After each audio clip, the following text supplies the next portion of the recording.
Hi everyone, I am Artisan here and welcome to day 2 of the third and final qualifiers for the Lion City League Season 2 Pokemon Unite tournament. This event is brought to you by the 3 big cats, along with our sponsors Prism Plus, Darren Stewart Football Academy, Kaplan and Birmingham City University, as well as our community partners Pokemon Unite Singapore. Do drop by the LCL Facebook page to learn more about what our sponsors can do for you and show us some support while you're at it. Participate in any of our qualifiers and stand a chance to win a Prism Plus monitor. This may be the last qualifiers for the Pokemon Unite in Lion City League, but we still have FIFA and Halo lined up. So if these games are games that you play, do consider joining, and who knows, you might just walk away with a Prism Plus monitor. And while we're all excited for the games to begin, let's not forget our invited caster for the day. Rising from the ashes of COVID-19 this past week, we have with us Phoenix. Great to have you with us here today. How are you doing? Well, look, I was feeling terrible earlier in the week, but I feel absolutely fantastic now. Very excited to be jumping in and commentating alongside you once again for a fantastic series and looking forward to seeing what these teams have to offer. I haven't actually been able to see a lot of the Singaporean scene until very, very recently, so very excited to get to commentate them and see it firsthand. Yeah, that's great to hear. I'm really excited to be casting alongside you as well. And now for those of you guys who are watching from home for the first time, the LCL tournament is proud to bring you a format where everyone has a chance to win, whether you're a pro or just a casual player. So yesterday we had the group stages, a round robin best of 3 format with 2 bands on each side. Based on the rankings within each group, all teams are given a division in which they will face off other teams of similar skill levels today for cash prizes and LCL points. And of course, the top 8 teams with the most LCL points accumulated from the 3 qualifiers will be invited to the LCL Championships, an offline event in June where they will face off for bragging rights and more cash prizes. And with that, this is the current PU leaderboard so far. We do have Star9, Renaissance, No Lucario, Kimochi, Pokeballers, TJK, QA, NSV and Pokepuff Girls being the top 8 teams so far. But you know, that's all kind of going to change after today. And with this, Phoenix, could you bring us through the groupings for today? Certainly can. Starting off with the Elite Division, which will be each of the games that we are going to be broadcasting today. And it is going to have Kimochi, No Lucario, and Renaissance. We saw a lot of Kimochi and No Lucario yesterday, and I'm very, very keen to see Renaissance today. Then jumping into the Master Division, we do have Pokemat, NSV, and Elite Four, formerly known as Team Rocket. Very excited to see how these goes. These will be all off stream today. And then lastly, we will jump into the Challenger Division, but just calling out that it will be Pokeballers that get a win via walk-by due to Huanyi unfortunately being unable to be contacted. So Pokeballers will definitely be happy with those 6 points and getting the prize money as well. Yep, and with that, today our first game that we will be watching, it will be Kimochi as well as No Lucario. So we did manage to see some of the games by Kimochi yesterday, and No Lucario as well. So it will be exciting to see, you know, both teams have kind of like made massive improvements over the course of like the different seasons in Pokemon Unite, and Kimochi especially is a team that has been playing together since season 1. They are a group of friends and very consistent. And of course, No Lucario as well, they are known to be formed by teammates from Divinity as well as Star9. Both teams, you know, very respectable in the Southeast Asia regions. They have very good positions in, you know, some of the world circuits that we have seen earlier before. So, you know, we can definitely expect really good gameplay from both teams. Most definitely. And what I'm looking out for from No Lucario's side, considering their name is kind of ironic because Solo's Lucario yesterday was absolutely fantastic to watch. So dominant. through each of the games that we actually got to see yesterday from them. So very excited to see how they perform, if they're going to keep that Lucario around. I imagine they will. And also Kimochi, they ran quite a few different comps yesterday. I loved seeing the 3 defender comp. It was very, very strong, taking advantage of both the Blastoise and the Trevenant, which are dominating in the meta at the moment. But not just that, but they also ran a Blastoise in the mid-central area, so they're playing it in that jungle role, as well as Amokia. That Machamp was absolutely huge in that match. It was insane to see. They did whiff the Unite move just a little bit, but the dynamic punch was huge and completely game-changing. So very excited to see them playing once again today. Yep, I definitely think that both teams have players that, you know, we definitely need to watch out for, and it will be very exciting for sure. And I mean, you know, that it's going to be 2 bans on each side once again, right? So, you know, these 2 bans, after watching the games yesterday, it's going to be very specific bans to the particular team, right? So I think, you know, probably we might be seeing another Blastoise ban as usual. And of course, I would think that depending on both teams and whether or not they want to play Hoopa or not, Hoopa tends to also be banned, right? Because it does provide so much utility, and you know, either you make use of that, or you just decide not to, or you just decide that you don't want to deal with it at all, and you just kind of ban it off, and you know, that changes the game entirely. Definitely. We have been seeing a lot of support bans, and I do think Kimochi, with how diverse they've been playing recently, again, like the 3 defender comp, very, very strong for them. So it is going to be a bit of a wonder what they're actually going to go with. And it looks like there is going to be a double support ban once again, the Blissey as well as the Hooper. We have seen this quite a bit, but also Charizard and Dragonite, kind of surprising for me. Maybe you'll have a little bit more insight into both of these bans, Artisan. Well, I feel like these bans are specific to the team composition that no Lucario wants to bring in, right? I mean, if they are actually going to bring in the Gardevoir, Charizard is really this Pokemon that you can kind of just go towards the backline and just wreak havoc from there. And of course, Dragonite is not something that I would expect it to be banned at this point, but unless they are kind of expecting Kimochi to kind of go into this as a burst down Zapdos kind of team composition, then I feel like Dragonite will be very useful in this case. But it seems like, yeah, because of that, you know, the team composition on Kimochi's side is kind of what we've seen earlier before, right? We have the slow Fats on the slow roll, which was able to do so much yesterday as well. So definitely a Pokemon that we kind of have to look into it. And as I say that, I also noticed the slow roll on the side of no Lucario as well. Ice is also a really good slow roll player, and I feel like, you know, both of these tank players, they are going to be the ones that initiate the fights and start and really just start the fight, and also, you know, turn the fights to their favor as well. Yes, we have seen a lot of Slowbro in this tournament. Makes a lot of sense. Very, very good lockdown, able to deny a lot of what the enemy teams want to be able to do, and also just secure a takedown for each team. Locking down one target makes it so much more simple in a lot of these matches, and you can deny the enemy team a lot of what they want to actually accomplish. But it does look like we are going to see 2-1-2 on both sides. We did see a lot of 2-1-2 yesterday as well, so not too surprising here. And of course, we do see the Gardevoir in that jungle, able to, rather the central area, is able to get a lot of XP quite easily and safely without having to worry about fighting the enemy laners. Yep, I guess, you know, the main differences between both teams would definitely be the Pokemon in the central area. I mean, we've seen yesterday how the Gardevoir is able to do so much, you know, especially if it lands that Fairy Singularity. And I guess that this is what we really want to see in this game, right? For no Lucario to actually come into this game, they really want to be able to position themselves so well that this Fairy Singularity hits so many Pokemon on the side of Kimochi and, you know, just wreaks havoc entirely. So this is kind of like where they want to go. And on the side of Kimochi, they have opted for the Greninja instead. So of course, Greninja, in some sense, it's also a backline attacker. It does a lot of consistent damage, and it wants to keep its distance, right? And Surf is such a great execute move. I think we've seen that a lot, and this is why, you know, it's being selected on the side of Kimochi. Yeah, so we do see a bit of a brawl breaking out, and we do see the Lucario solo once again, able to get those E-speed resets, secure those takedowns, make it a triple. Having an absolutely fantastic time in this top lane, gets the KO streak of 3. So well played, and again, Solo's Lucario is something to watch out for. I'm wondering if already they're thinking maybe we should have taken it away from them this game, but they are going to get dueled on just a little bit in the mid area for the purple side of Kimochi. And it looks like Solo's coming in for a little bit more, wants to get the secure, does steal away that blue buff. Very nicely done. Solo looking like they could be in a bit of trouble, but will they be able to make it out? Do get a few E-speeds, but they will get taken down.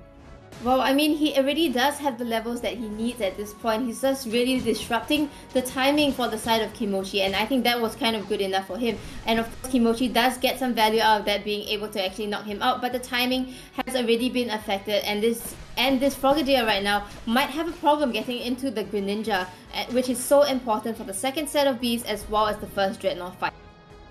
Yes, we do see everyone getting ready for that second spawn of bees, not too far away now, just over 10 seconds, and they should be able to clean them up very, very shortly. It looks like everyone is squaring up in the bot part of the map. We'll see who will be able to win each of these bees fights, but we do see Solo staying top solo. What an absolute champion, trying to see if they can secure something back for themselves as well. And they just burst down the bees really, really fast. It's what you would expect to see when there's a 3v4, and they do continue to get a takedown as well. They take away the Slowbro, very nicely done from No Lucario, and we see the Singularity going down. It looks like it was whiffed. Unfortunately, misses many of the managed to catch anyone. But you know, with this level 9, they're able to kind of put on a lot of pressure towards the side of Kimochi, get some dunks in, and at the same time, they kind of position themselves up for this Dreadnought fight. And Kimochi is definitely going to find it extremely hard to contest this at all. There is hardly any, and now with the Dreadnought, they are going to try to get more dunks into the tier 1. Definitely looks that way, and we do see Kimochi trying to get something back, does get taken down. Unfortunately, the Greninja not able to get enough done in that fight, and the Gardevoir is so low. They need anything. The Hyper Voice trying to go through, but they're kiting so well, and they do secure the takedown. Very nicely done, but finally, Fats comes in there with a huge surf, does take out the Gardevoir, and they're so tanky, but they look like they will go down here. Just too many members left for No Lucario. Very nicely played from No Lucario. Kimochi tried to get something back, but it will go in favor of the orange side squad.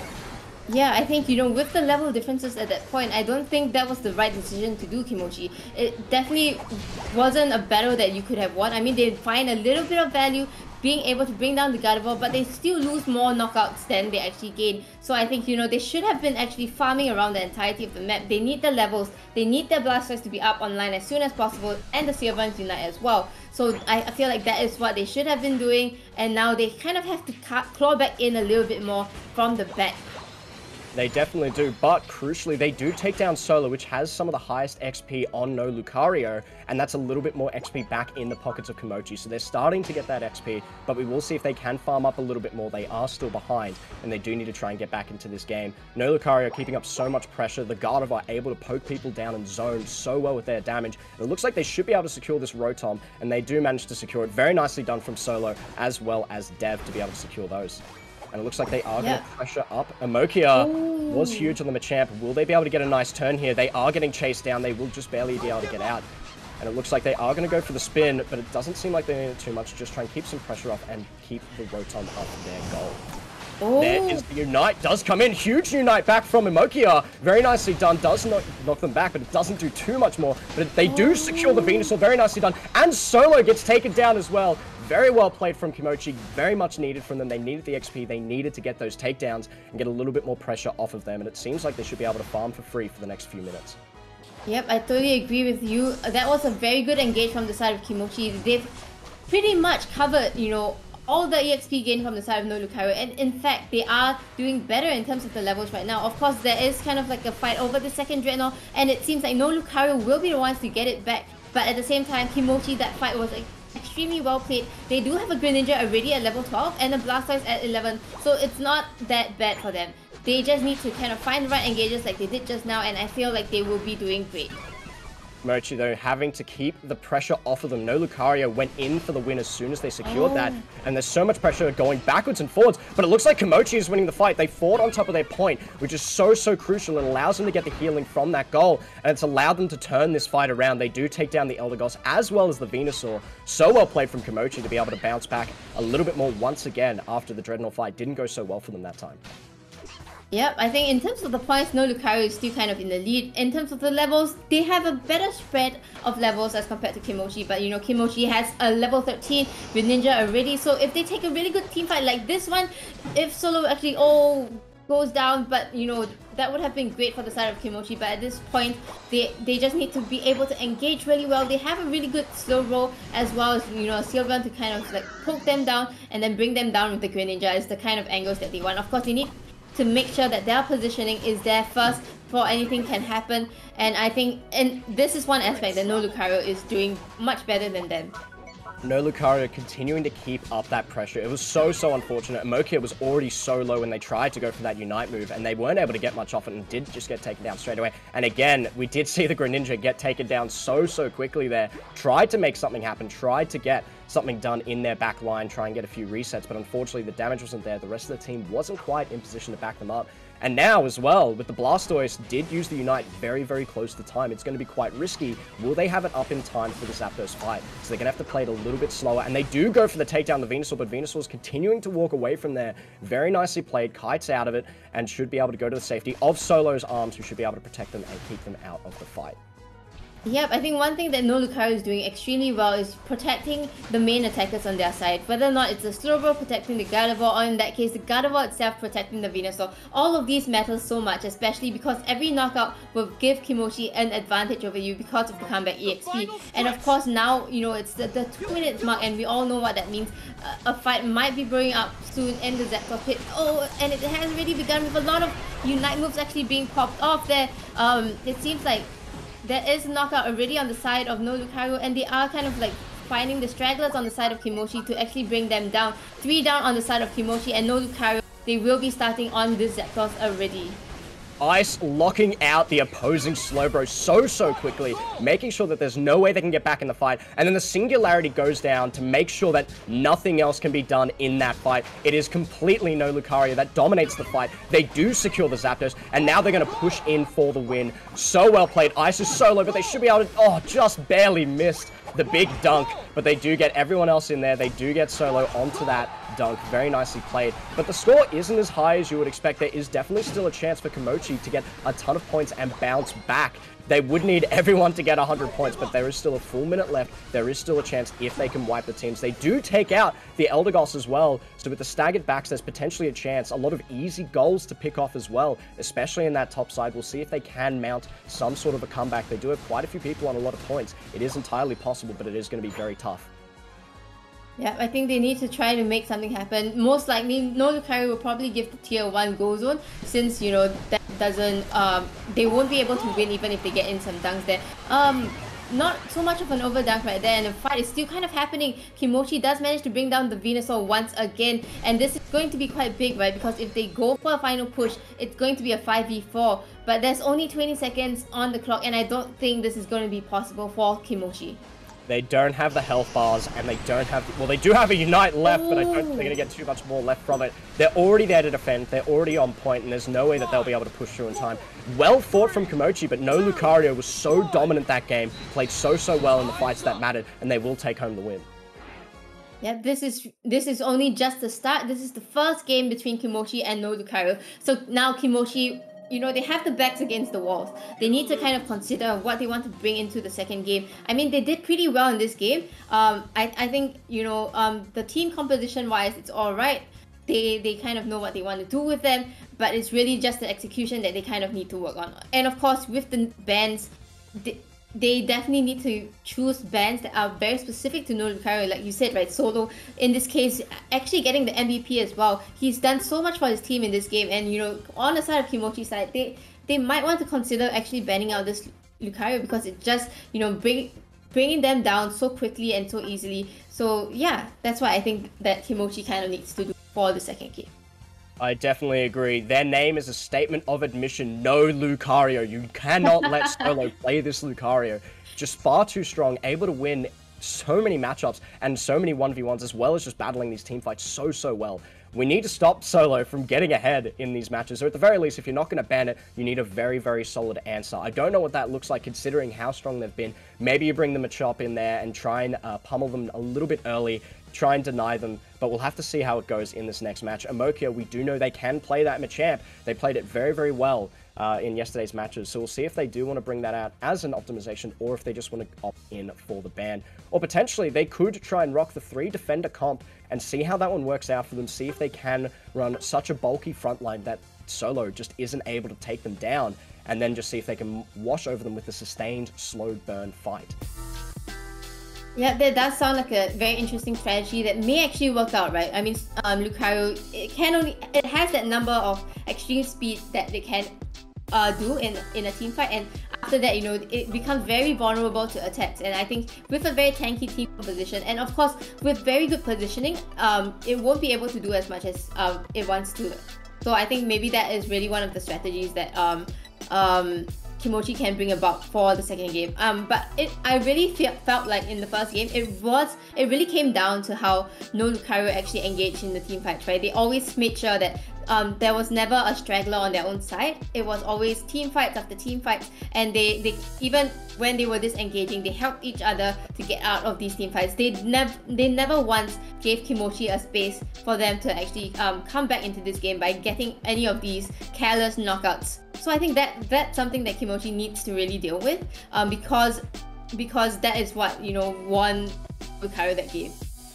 Yes, they played so disciplined, playing so carefully, making sure their team was together and that they weren't going to get caught out in any of those situations, denying a lot of careless KOs from their side. So they played very well there. But I definitely think of a new way to approach the opposing team, and that can be any way. You can just get rid of the Lucario, you can run defenders and try and be a bit bulkier so you can deny them those sort of situations, because hell, if they had 3 defenders, there's a chance that even if they get a pick, they don't get taken down. It took them a long time to take down that Slowbro, as you would have seen, and they weren't able to take it down all too quickly. So maybe that's the way they can look into this comp. I definitely think 3 defender is not a bad way to play into no Lucario, but we'll just have to wait and see what they decide to go with that game. Very well played from no Lucario, absolutely keeping up the pressure, and I think that's another thing, just how much pressure they exerted that game was insane. Kimochi definitely had a chance to come back in a few situations, had some good fights, but whenever it was around Dreadnought, whenever it was around Zapdos, no Lucario just seemed unstoppable. Yeah, they managed to get all of the objectives actually, and I think that knowledge of like where to position yourself and how to actually zone out the other team is so important in being able to get all of these objectives. I mean, even at the Zapdos pit, right, we saw like multiple Unite moves being popped out, but it's also with the Buddy Barrier and Spore Shield nerfs, right? You need to make sure that how you engage in those team fights becomes very important. Are you engaging with the Blastoise? Is your Fairy Singularity hitting multiple targets? And is your Slowbro hitting the right targets as well? Because that is a priority target kind of skill set, right? It only targets one Pokemon, so you need to make sure that it's correct. But going back into the topic of the bans, right? If they do choose to ban the Lucario, you are going to make space for, the Hoopa or Blissey to come in. And that's also something that is very scary, because no Lucario side, they do have a very strong Venusaur player as well. So we all know about the Venusaur and Blissey combinations. And that is not something that I think, as Kimochi, you kind of want to deal with, right? Kimochi, they have always had this trouble of fighting against a Venusaur, and I'm not sure with a Bliss if they will be able to deal with that, especially with a Blissey. That definitely sounds about right. I mean, the way you might have to look at it is maybe you just coin flip it for the Hooper and you decide to give that one away, but also take it for yourself, see if you can run it. And then that way you don't have to deal with this completely unstoppable Venusaur that's just going to mow down your backline, rush into there and be able to cause so much havoc. The Hooper, at least you could take it on your side. You both have an even matchup. Maybe you're not as experienced as playing with it, but you don't have to worry about Solo's Lucario. You don't have to worry about the Blissey making that Venusaur unstoppable. And maybe you have a way to navigate those fights. Another thing as well is the Blastoise not having the Unite right on time was probably very crucial to them. If they had that Blastoise that was able to push in and work the engage alongside the Slowbro, even though the Slowbro did get locked down, there's a chance that fight looks very different. Right, I totally agree with you, and it really is dependent on what Kimochi decides to do right now. Do they want to keep the Blastoise? Do they want to opt for something different? Do they want the Machamp? They have had pretty good successes yesterday with the Machamp. In terms of like positioning and engaging in the team fights, I feel like that is something that Kimochi is very familiar with, and they are very confident with as well. So maybe it is time for them to kind of bring this in, especially because this is the second game, and if they do lose it, that's one position down, and that's that's cash prize that you're kind of giving up. Not to mention LCL points as well, but of course I feel like they have already kind of gotten themselves into the championships with the current points that they already have. Yes, it's definitely time for them to throw everything they've got into this game, otherwise they are going to lose that point. You don't want to be one loss down after your first game, so I definitely think this is their time to shine. They need to go in there, all guns blazing. They need to make something happen, whether that be the 3 defender comp, whether that be throwing in the Machamp, whether that be just throwing everything to the wall and going, let's try something different. Let's bring in Flail-Lax, let's bring in a Crustle. You know me, I love seeing some wacky picks, so maybe that's what we'll see. Maybe they'll just do something completely out of left field, and then maybe that will be the difference maker. Maybe that's something that no Lucario is not ready to go up against. All right, and I think game 2 is going to start soon, so we will get to finally see what Kimochi decides to do, right? I mean, most of the times when you are winning for the side of no Lucario, there isn't much of a need for you to kind of change your team composition a little bit, unless you kind of just want to flaunt what you have under your belt, right? So we shall see. Oh, it seems like Blissey and the Hoopa are still banned, but Sylvan has been banned from the side of no Lucario, and the Charizard as well, so there's no Lucario ban. That is an interesting one. I do understand why you would want to stick to the Hooper and Blissey. They're both very, very strong in the current meta. Sylveon makes a lot of sense. They do have a lot of ways to burn through tanks. I find it interesting that they would actually ban it on the side of no Lucario, considering we have seen that 3-defender comp coming out from Kimochi, so it was entirely possible that that could have been a good answer into them as a response. But I do like this adaptation. They are going to take on the Trevenant as well. It makes a lot of sense. They had a lot of success with it previously, and it seems no Lucario is dancing with the idea of whether or not they're going to go for it themselves, and they are going to rock instead an Absol, which I find quite interesting. Well, I mean, we've seen the Absol being used by no Lucario yesterday, right? To very good use. It's one of the Pokemon that scales quite early in the game. I mean, if Sylveon is banned, you know, Absol is not a bad pick, right? Especially if, you know, there are going to be squishy Pokemons on the side of Kimochi, and in this case, there are many. Cramorant, Pikachu, and Greninja is going to have to be very careful around this Absol, and I think the positioning of the Trevenant and the Slowbro in any of these team fights will determine whether or not they win it or not. I think Absol is an extremely good pick against Kimochi at this point, and I think, you know, no Lucario, they have it in the bag already with this team composition. The Absol is a very, very good answer alongside that Lucario, just to get into the back line of Kimochi, get those takedowns on to each of the attackers there. In saying that though, Pikachu as well as the Cramorant do have a bit of self-peel within their kits. They have lockdown, so they do have ways to battle out against targets that try to jump on top of them. So we'll see if they can play those pretty well, and a double defender front line, that's what you want to be seeing. I don't think this is too bad of a response, but I also think no Lucario had the heads-up play. They had the right idea. They almost saw it coming that there was going to be multiple attackers here, and running in with multiple ways to get into that back line, I think, is a very, very smart adaptation from no Lucario. Yep, I think they kind of learned from the first game how Kimochi actually plays and predicted a little bit of what the team comp would look like on the side of Kimochi, and this is a really good prediction on their side. And I think they also kind of went for a different strategy as well to kind of make it a bit harder for Kimochi to adapt to their own playstyle, right? No Lucario actually sending the Lucario to the bottom lane instead of the top lane, and you know, that just kind of changes the dynamics a little bit in terms of how, you know, Kimochi has to play in the top lane, because now they kind of have to swap the idea. You know, the Pikachu has been sent to top, and you know, bottom lane, it's a very strong laning phase for the side of no Lucario. We were talking about how good the response is. There's the Absol going in and causing a ton of havoc. The Absol didn't work out too well in that first encounter, but this second gank, getting a 3 KO streak, absolutely huge. That's a massive lead now in favor of no Lucario for that top half of the map. And you're going to be loving it if you're no Lucario, because bot side as well, you have solo on this Lucario once again. So they're causing a lot of havoc, already have the XP lead as well on the bot side, so they're winning both sides of the map. Yeah, I think, you know, we've been talking about this Absol, and this Absol is already popping off, not even 2 minutes into this game. Oh, Solo being caught a little bit low there, but he will be able to escape with the use of extreme speed. I totally agree with you, this bottom lane is seriously quite scary. I mean, the Ninetales skill so early in the game, right, and it has such utility even in the late game, and paired with this Lucario, especially with Solo on it, it's going to be really tough for the side of Kimochi. In saying that though, Toxicity coming in there, getting some more back. They played well in that first gank as well, and now, later on the fight, they were able to get a little bit more. They do need to survive here though, because if the Absol cleans them all up, it's not going to look good. Greninja got so close, and does get taken down, unfortunately, by the Absol. So well played from the Absol there, just walking back to the safety of their goal, getting the healing, getting the shielding, being able to survive that fight. If they get taken down there, it does go even more in favor again of Kimochi's Greninja, who's already looking quite strong, so very important that they get taken down. Yep, if I'm not wrong, I think was no more surf charges on the side of Kimochi. If not, he would have been able to take down this Absol, but right now, this Absol is looking extremely scary. He has it level 9, and this Cramorant looks just like food.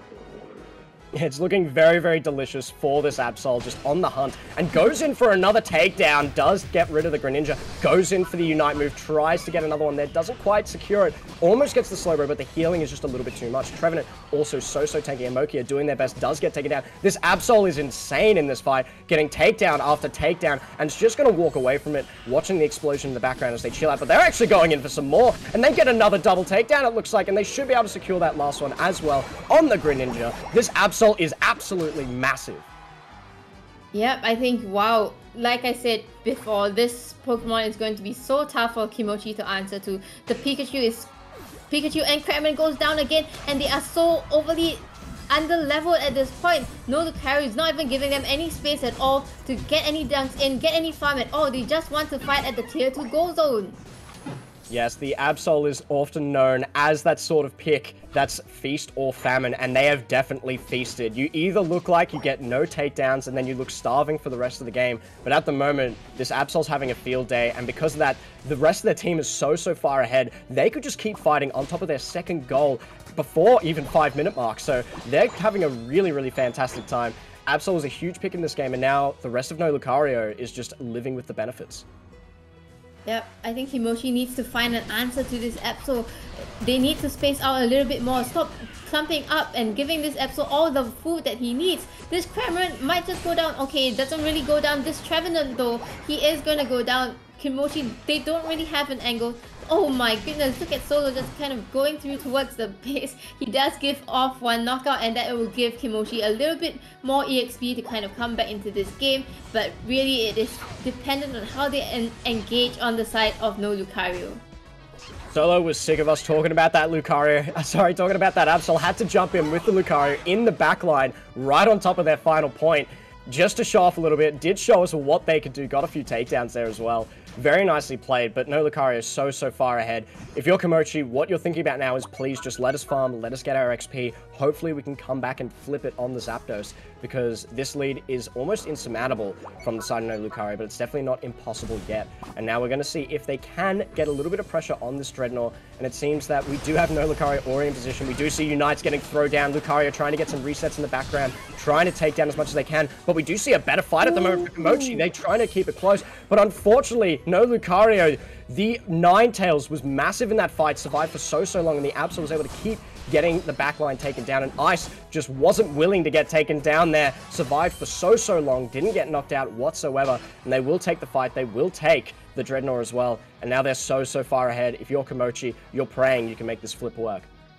Kimochi, they can't just go into the fight like that. They kind of need to make sure, you know, the Trevenant has sights onto where all the Pokemons are on No Lucario and position their backlines better, because, you know, that Solo on the Lucario just went zip zap zop on all the Pokemon, and you know, they went down so low. This Absol just manages to clean them up so quickly. So Kimochi really, they need to work on how they engage in the team fights and find a way to get this Absol out of the equation. They had pretty good Unite moves right there, but it was kind of wasted in how they kind of engaged in the fight just now. Oh. And now they're pushing in with the Rotom as well. Unfortunately, they can't get a cheeky goal down early and get a lot more done onto that central goal, but they do get a bit of points. They are still considerably in the lead, and they're just having a fantastic time. They've taken over the map completely. They're going to keep just farming up, stealing away camps even from the side of Kimochi. You're having a bit of a tough time if you're Kimochi, but there's definitely still a chance. They have got 3 carries. That is very strong. 3 attackers that can all deal quite a lot of damage, as well as bring a lot of utility. If they find the miracle fight, if they all have their Unites ready and they can make it work on that Zapdos, they could turn this around. It is going to be very tight, and all their eggs are in that one basket, so it is going to be a very narrow victory if Kimochi can make it happen, but it's definitely still possible. Yep, I think No Lucario, they already have the levels that they need, the final levels, the power spikes on Solo, as well as, you know, the Absol and the Ninetales as well, so they are in a very good position to be taking any of these team fights on. And on the other side, Kimochi, they do have a level 13 Greninja, but everyone else is not really where they want to be. You definitely kind of want the level 13 on the Cramorant, as well as like on the Pikachu, so you have like some sort of AoE damage, but you know, they aren't even going to try and contest this Dreadnought, and that means more EXP and more shields for the side of No Lucario. And you know, No Lucario, they're really not giving Kimochi any space at all, playing cross map with this Absol top lane, and then, you know, the other members of the team just coming in from from the other side. And oh, Kimochi, they just get burned right before the Zapdos fight, and this is not where you want to be, Mokia. You are gonna go down. It's a team wipe on the side of Kimochi, and now no Lucario. They will be just able to take this Zapdos away with ease. We did talk about looking for that miracle fight. Unfortunately, it was actually no Lucario that found the pick, managed to secure a few of them by themselves, get those takedowns, and now Kimochi can do nothing but defend all to their heart's content, but I don't think they're going to get too much from it. There's already such a massive lead for no Lucario. It was a good attempt. They did their best. They do take down the Absol, though. That is going to be a notch on their belt. If anything, they can at least say, we took down. The gods can bleed. They do take it down. But unfortunately, that's about all they can get. And we do see Ice just surviving for an absurd amount of time by himself in the 1v4. But it is going to be no Lucario. I don't think Kimochi is going to be able to mount much of a comeback, even if they can get some of these goals. There's so much ground that needs to be made out, but they will see what they can do. They are trying to approach. It is harder to defend these outer goals, and we do see Trevenant getting a cheeky one up top. Yeah, but there is 50 seconds left, and no Lucario. They are coming back. The Absol is already back. The Trevenant will be back soon, and you know, they managed to get 100 dunks in, but then now no Lucario, they are back ready to respond to the attacks from the side of Kimochi, and Kimochi with this Greninja just not able to survive so much damage at all. Pikachu with the Unite move coming in, but you know, it's not going to matter at this point. The gap in this game is already too big, and there's not enough time for Kimochi to score anything. Mochi is pretty much wiped at this point. They've only got 2 left, and it looks like the Pikachu will likely get taken down as well by a tank and a support of all things, and now they're just pushing in onto that central goal. They're just having a good time. They played so well. No Lucario, so dominant. Kimochi were able to take down the Absol eventually, but it is no Lucario. They'll take the victory in this game and will win the set. Yeah, I'm just noticing, but on the side of no Lucario, every single Pokemon is level 15. So that's just how much, you know, they have been dominating in this game. 1,000 points to 141. Really a strong performance from the side of no Lucario. Very commanding victory at that. That's definitely right. And you can even see up there in the top corner, each objective was secured by no Lucario. Even though Kimochi tried to contest some of those earlier on, they weren't able to get anything for it. And for the most part, no Lucario just continued to zone Kimochi completely off of objectives. They played it so well, and you can see a massive dominating lead, had a ton of points at the end of that one as well, and I'm sure if we look at the damage, that it's going to be very massively in favor of no Lucario. They all played so well, and the Absol was a massive pick for them. It was a huge part of the reason why they were able to push ahead. We were saying they need to worry about the Lucario, and Lucario did do a lot in that game as well, but that Absol was definitely the key player here. Massive in every one of those fights, was able to get such a lead in the early game, and then the rest of the team was just able to banner behind it. They all got to level 15. They all managed to spike to that max level, and they were able to do so much and just completely oppress Kimochi in that match. It was so well played. No Lucario should be very proud of that victory.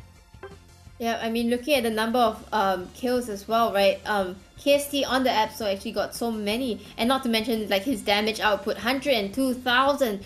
That's a lot of damage that he's doing to very squishy Pokemons on the side of Kimochi, and I think I agree with you entirely. It really came down to like the picks that they actually picked, and you know, it was a really hard battle for Kimochi to begin with because of like the choices that they went for. And I think, yeah, 20 kills on the side of KST. That is a monster of an Absol right there. That is just so much. And getting over 100k, normally that's reserved for massive area of effect characters. You think of Gardevoirs, you think of Pikachu's getting these massive AoEs in team fights, and you think of an Absol, you think single target, lockdown, take one out, go to the next one, and they're getting over 100k, so they're either nailing the tiny AoEs that they have every single time, or just getting so much pressure in every one of those fights. And again, 20 takedowns by the end of it, that is a ton going over to the Absol. Yep, and so this first match between no Lucario and Kimochi will be going to the side of NL. And of course, this is not the end for Kimochi as well, right? They still have two more, they still have another game with Renaissance, and and they still have a chance to kind of get themselves some prizes in the Lion City Leagues to qualifier number 3. So it's not the end for them yet, but we will be going into the next game after a short break. And that will be between, let me have a look. It will be between Kimochi and Renaissance, so we will be able to see if Kimochi has, you know, found a way to kind of come back into this. You know, maybe not a very good start, but maybe they will be able to do something in the second game. So now we're going into the elite divisions. We have already just seen No Lucario against Kimochi, No Lucario being able to win the first match. So really it depends on who is able to take the match between Kimochi and Renaissance to see who is able to get the champion and are the runner-ups for this Lion City League elite division for qualifier number 3. That's definitely right. I am looking forward to seeing Renaissance in action. Haven't gotten to see them play just yet, and they do have a Phoenix logo, so they do already have my heart to an extent, but Kimochi were battling these last couple of days, so I'm very excited to see how they perform. Hopefully they can get a win against Renaissance. My understanding is that Renaissance is one of the top teams in Singapore right now, so excited to see how they perform in this next game. But I am still rooting for Kimochi a little bit. I want to see the 3 defenders coming back out. I want to see some of their wacky comps get into the matches and see how they can perform in these games, because they definitely aren't out yet, and hopefully they can secure some wins. Yeah, we will be going for a short break now, and then when we come back, we will be able to spectate Kimochi versus Renaissance. So please do stay tuned for that.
Do you need a degree to get that promotion or career switch?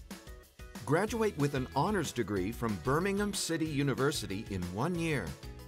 Established since 1843, you can choose from a variety of leading business programs. Diploma holders can complete the degree in 1 year. Assignment-based assessment allows you to manage your time better by spreading out your workload. No weekend classes means you don't have to compromise on your social and family life. Find out more today.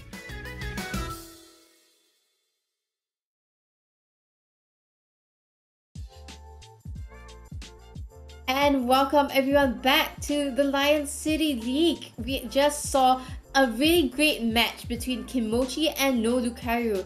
Our next game will be between Kimochi as well as Renaissance. So once again, a very exciting game that we will be seeing as well. Very, very keen to see how Renaissance, the Phoenix representatives, going in there up against Kimochi. Very, very excited to see how they perform. And again, I want to see this triple defender comp. I was very excited about it last time, but looking at the brackets at the moment, we do have No Lucario currently in the lead with 1 win. Kimochi with 1 loss, but definitely still have a chance in this next game up against Renaissance, who have yet to play today. So very excited to see how they perform. Yep, we haven't been able to see any of the games that Renaissance played yesterday. So today, we really can have a look at, the strategies that they have to play, especially being one of the top teams in Southeast Asia. Super excited to see how they perform. Haven't seen the top of the ladders yet, but looking first at the Master Division, which is being played off-screen currently, we do have the results of the first match. NSV did take down Pokémon, so they will take a lead in this bracket. And then Elite Four have yet to play, so they'll be jumping in for the next round. So very excited to see how they perform. Yeah, and I think that is the 2 groups that we have for today. And of course, going back to the topic of Kimochi and Renaissance, Kimochi, they did lose against No Lucario, right? And Renaissance, they are going to be a very strong contestant, being one of the top few teams in the Southeast Asia region. So what kind of encouragement do you have for Kimochi? Well, look, I think it's always hard right after a loss to be able to go in there with full energy and full hearts, but they just need to try and reset. Hopefully they've taken the break to just relax, chill out. Maybe they've played some 5v5s, customs just in the background while they waited. Just tried to relax a little bit, maybe do the 5-minute games, or even just try and get to, have a break and just relax for a little bit. But they definitely have a lot of diversity. We have seen a lot come out from Kimochi. Like I said, they ran 3 Defender, they ran Blastoise Central, they've ran a baller Machamp. So hopefully they can bring something out in this game. Oh, and we are going into the character selection screen between Kimochi and Renaissance. It does seem that, 3 pink Pokemon have actually been banned. And, it just happens to be, all of the support and tank Pokemon. Hoopa, Blissey, not surprising. And we also do have the Slowbro ban coming in from Renaissance. I think they really have seen how Casey Fats is extremely strong with this Slowbro. And perhaps this is quite a specific ban to the side of Kimochi.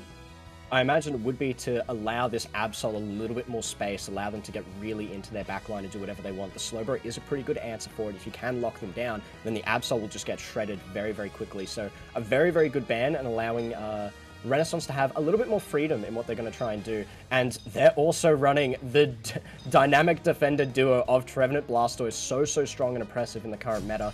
And it's going to be very, very scary to see how these two perform.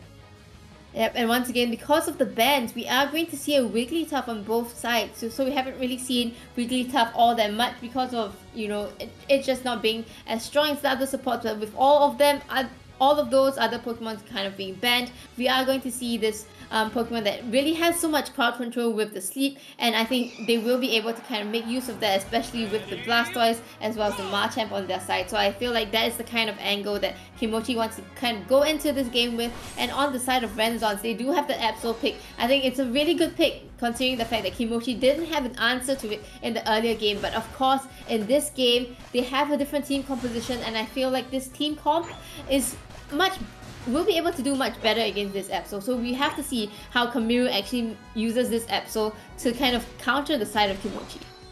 Yes, the Wiggly is going to be a good response to it. We see a bit of action and actually already breaking out in the bot side. Renaissance trying to fight them off, trying to make sure that they can get more pressure already. Really just trying to beat Kimochi while they're down, unfortunately. But a very, very strong duo with the Wiggly as well as the Ninetales. Looks like they are able to secure that one, and they're keeping up the pressure forcing them completely off of that secure on the Arduino. So very nicely done. And they want more. They're going to continue to try and push for this next set of XP.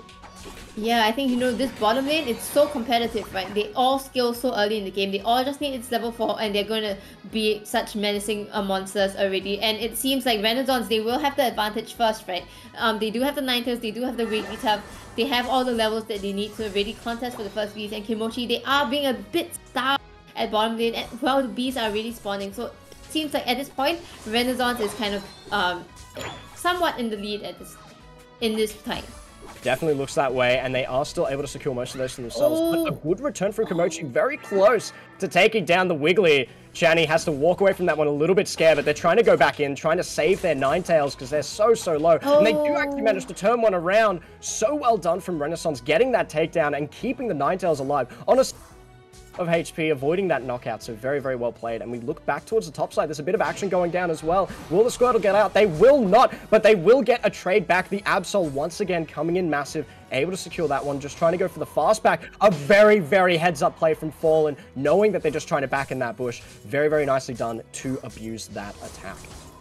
I think a very nice back and forth kind of action going on between Kimochi and Renaissance. Both teams, you know, they want to be winning this game, right? It's such an important game to win. You know, they are facing off for the cash prize for the qualifiers, as well as, you know, the LCL points that they will be getting for that will lead up to the championships. And of course, I think, you know, Kimochi, they're not off to a really bad start, right? I mean, they kind of lost the top and bottom lane a little bit, but they managed to kind of claw themselves back in a little bit. But Camus, he is kind of there. He's going to go for Fallen, and oh, very nice skirmish. The Absol is just the difference maker in this game. Once again, diving in, but we do see Mokia coming back in there. Will they go for the fight? They decide to walk away from it, but the bees are all going to go towards Renaissance. So unfortunate for Kimochi getting taken down. That Absol too big, but looking towards the bot side, Toxicity going in there with the War Total, dealing so much damage and completely zoning Renaissance off in the bot lane. So at least trading sides of the map, so it isn't completely lost for Kimochi. They're doing very well to absorb some of this pressure.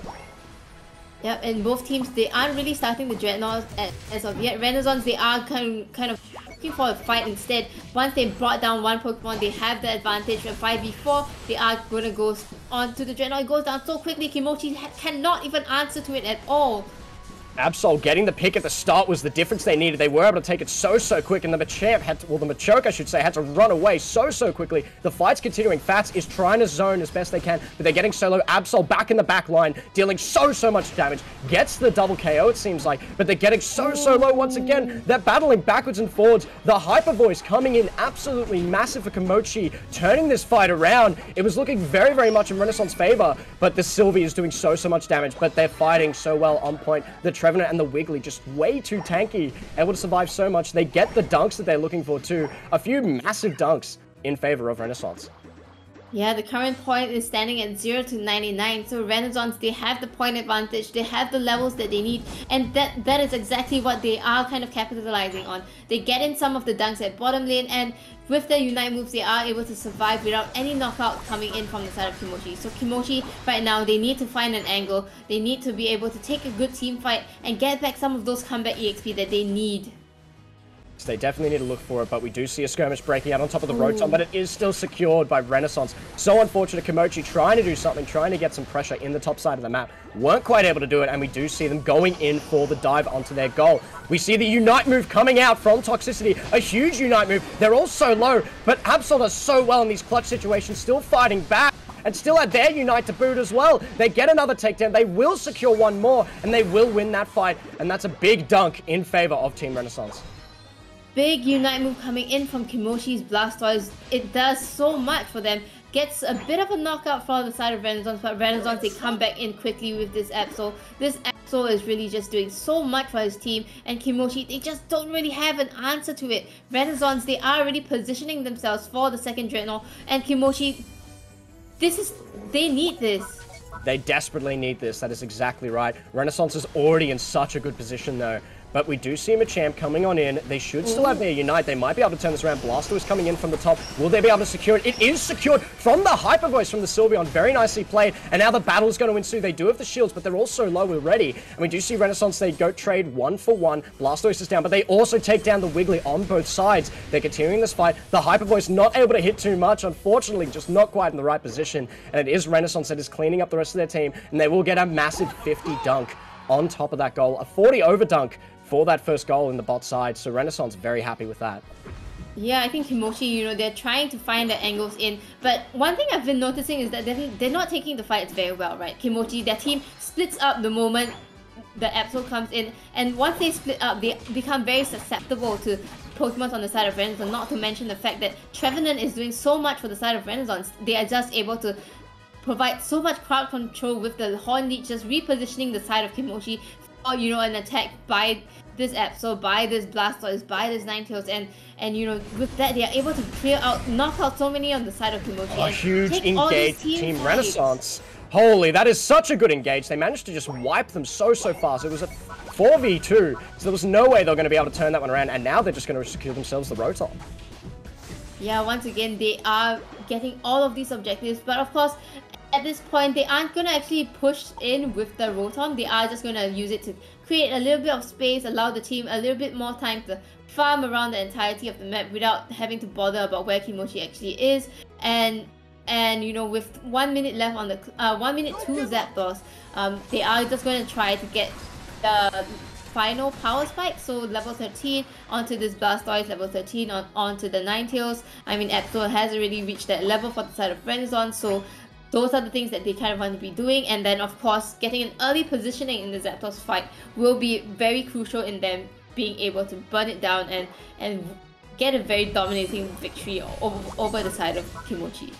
It looks like Renaissance will be able to secure this one without much of a contest. What I want to see though is XP isn't too far out of the way. Absol is massive, but otherwise XP isn't too varied across both teams. I'm looking forward to see, can they defend this Sylveon? Sylveon has been massive in these fights, and it looks like a skirmish is about to break out. They are trying to fight off the Blastoise. It looks like it was a bit of a bait. Here comes the Absol. Will they be able to get much more? A good eject button out of there. They're able to play quite safely, and now they're just squaring up on that top half of the map. It seems they're doing the dance for the Zapdos. Trevenant is going in deep. Will they be able to take down these heavy defenders? Lots of Unites are getting thrown down. A lot is happening in the fight at the moment. We do see the Absol has a massive knock-up. Kimochi coming in huge in that fight. Enokia doing so much in this fight as well. And now it's just the Trevenant. They'll be able to take him down. It was a huge fight in favor of Kimochi. They just played it better when it mattered most. And they should be able to secure this Zapdos for themselves. Renaissance a bit salty after that one. So well played. The Sylveon stayed alive. That's what we needed to see. And they were able to deal so much damage. And Emokia on that Machamp came in absolutely massive, doing so much in that fight. They were able to lock down so many targets between them as well as the Blastoise. They played it so well. We saw it yesterday and we see it once again. Emokia on this Machamp just being able to find the right engages. For this, Kimochi weren't doing very well in all of the fights, but this time at the Zapdos fight where it really mattered, he came in with his dynamic punch, Unite move from one side, caught every single Pokemon on the side of Renaissance, gets a 5-man knockout. Amazing gameplay from the side of Kimochi, and they turned this game right around. We were talking a lot about Emokia on the Machamp, and we're glad we got to see it again here. Maybe that's what they needed in the last series, but that's all gone now. Now it's time. Bring back the Machamp, keep it going, and a very solid answer into the Renaissance team, able to lock down a lot of important targets, and now they just need to defend, they just need to hold it out, but it's not too much ahead. 3 big dunks would be enough to turn it around, and we do see Renaissance playing this so well. I reckon they just need to concede this first goal and just defend those last 2. They just need to hold out for a little bit longer. They're doing so well, but they're getting so low as well. Renaissance playing these fights very well, but they've only got 14 seconds left to be able to get 2 big dunks. Will they be able to do it? It is on a knife's edge, but Kimochi defending so well, completely denying any additional dunks, and they will be able to win Game 1 of this series. An amazing comeback from the side of Kimochi, beating the Titans, Renaissance, the second place winners of the AOS Cup. I think they have Bro, they have rode the momentum. They might have lost the first game against NL, but Kimochi, they actually managed to win Renaissance, and I think a really amazing performance. They kind of didn't do that well in the team fights earlier, but when it mattered the most at the Zapdos pit, they managed to take these Pokemon on the side of Renaissance down, and that was a really nice display of, you know, tenacity, trying for Renaissance to actually try and come back, especially NT on that Trevenant just doing so much for the team, trying to create space for them to actually get some dunks in. But you know, it's just not enough, but we can definitely expect a really good gameplay from both teams after this game. Mochi with a massive rally after the previous series. They did so well. They saw the Absol and they said, not again, not today. We are not going to let this Absol completely run all over us. It was very, very strong in the early game, but the Machamp coming in huge, being able just to completely stop it in its tracks. And that final fight, getting a massive Unite for himself, able to just completely dominate that fight. And you can see it there in the damage, 74k for their team. And even though there were higher numbers definitely for Renaissance, we could see where that last fight mattered most. And the Machamp came in huge, and we did see, again, Sylveon was able to stay alive in those fights. They kept it alive. It did so much damage and was eventually able to shred through even the Trevenant once the main part of the fight was over. Very, very well played from Kimochi, and hopefully they can continue to ride this momentum and get a win for themselves in the series. And Renaissance will need trying to find a way to bounce back after that loss. Yep, I mean, Renaissance, they did very well themselves, right? I mean, let's give Kamiru some of the credit as well. MVP on that Absol, once again, Absol being this Pokemon that Kimochi hasn't really found the answer to, right? I mean, they took the fight really well at the Zapdos pit, but other than that, they weren't able to actually deal with it in the early, mid-game, and even some parts of the late game as well. So, you know, I think at this point, what they kind of need to consider is really a ban onto the Absol, and on the side of Renaissance as well, right? They need to kind of reconsider what are the bans that they kind of want to introduce to onto the side of Kimochi. Maybe it's the Machamp ban, right? Because we've seen him, Imokia, just using it to such great use in yesterday's game and today's game as well. So maybe that's not a Pokemon that you kind of want to deal with. But does it warrant that ban is the question.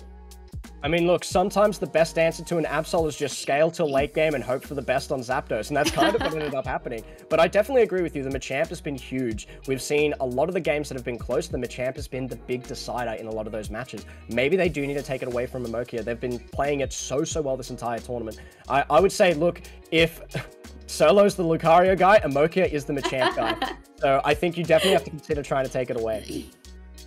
Yep, and we will go into the second game soon, and we will get to see, right, what Kimochi actually decides to go for, and also what Renaissance does in response. Because I think, you know, it's definitely a shocker to them that they lost the first match, and I'm sure that they don't want to give Kimochi any more space and any more respect for them to actually win the second game. And then, you know, that just means for us we might be able to see a game 3, and that makes me excited. I do always love the idea of a game 3, and I definitely think, again, Renaissance, they played most of that game super well. They only dropped one of the Dreadnoughts during that fight, as well as the Zapdos, and those were the only two real major fights. And even then, when they dropped that Dreadnought, they still won the fight afterwards. So Renaissance were looking so strong for that entire game. It was just the Zapdos fight. It was played so well. And again, I think it might be about the comps. Maybe they need to consider getting rid of some of these massive team fight unites, which just completely changed the game. The Machamp, the Blastoise, stuff like that they need to consider taking away from the side of Kimochi, because it worked so well for them. Yep, I totally agree with you, and I'm just so excited to see what they kind of gonna bring into for the second game, right? I think I do agree that they've generally done it extremely well. Maybe they just need to calm their nerves a little bit. Make sure that they don't kind of panic at the last Zapdos fight, right? I mean, that Machamp really just came in and did so much. I mean, the Ninetales as well, Aurora Veil, and then, you know, picking up the right targets, going for the squishy Pokemon and allowing this Machamp so much space, so much ability to just knock them all out was kind of like the turning point for Kimochi in that game. So of course, you know, a little short break for them first to kind of recuperate and rethink about how they want to respond to each other, and then afterwards we will be going into the game shortly. Definitely, and I think Kimochi, they just took a breath at the right time. They relaxed. When the double tanks came in, they saw the Slowbro, they saw the Trevenant, and normally people would be very scared when you see both tanks just rushing into you. But instead, they played it cool, they played it calm, just waited out a lot of the pressure that was being caused, and then just responded with all of theirs. I think they played it so well. In a situation which would normally be very stressful, they played it very calm at the point that mattered. Yep, and I think, they kind of just need to work a little bit more on, the early to mid game, such that their gameplay can become a little bit more consistent. And I think with that, they might be able to scale up even better than what we saw in the first game, right? I mean, the first game, for even in the first match, no Lucario and Renaissance, they both showed very good micro and macro gameplay. They were always playing across the entirety of the map, and they had a lot of vision. And I think that's something that Kimochi kind of needs to bring in as well, right? Because you need that kind of vision to know what kind of decisions to actually make. Make the right decisions in the early to mid game. Allow yourself to snowball from there, and get that commanding lead early in the game, and you can just win from there. And I think that was a very good game for Kimochi to kind of ride on the momentum with, and I just am so excited to see what they can bring us in game 2. And again, their early to mid game wasn't completely doomed. I do like that Kimochi did try to trade sides of the map. When top side was looking pretty rough in the early game, they were able to win Bs in the bot side. They were able to get a little something back and at least trade a little bit. So that way they weren't just completely falling behind. It was probably the main reason they were able to come back. These small decisions to just get farm where they can, admit when they're defeated on one side of the map, and try and get a little bit more elsewhere just to make sure that they stay in the game. And that's why it was only the Absol really that was massively ahead, and the rest of the team was pretty even on each side. So I think very, very well played, able to hold out until that important fight, but I do want to see them optimize. Let's see them do a little bit more in the early game, try and get a bit more of a lead, try not to fall so far behind so you don't have to flip it on the Zapdos fight. Yeah, so we will be going into the character selection screen soon, and with that we will be able to look at the bans that both teams have actually opted for, as well as what they are kind of going to bring in for the second game.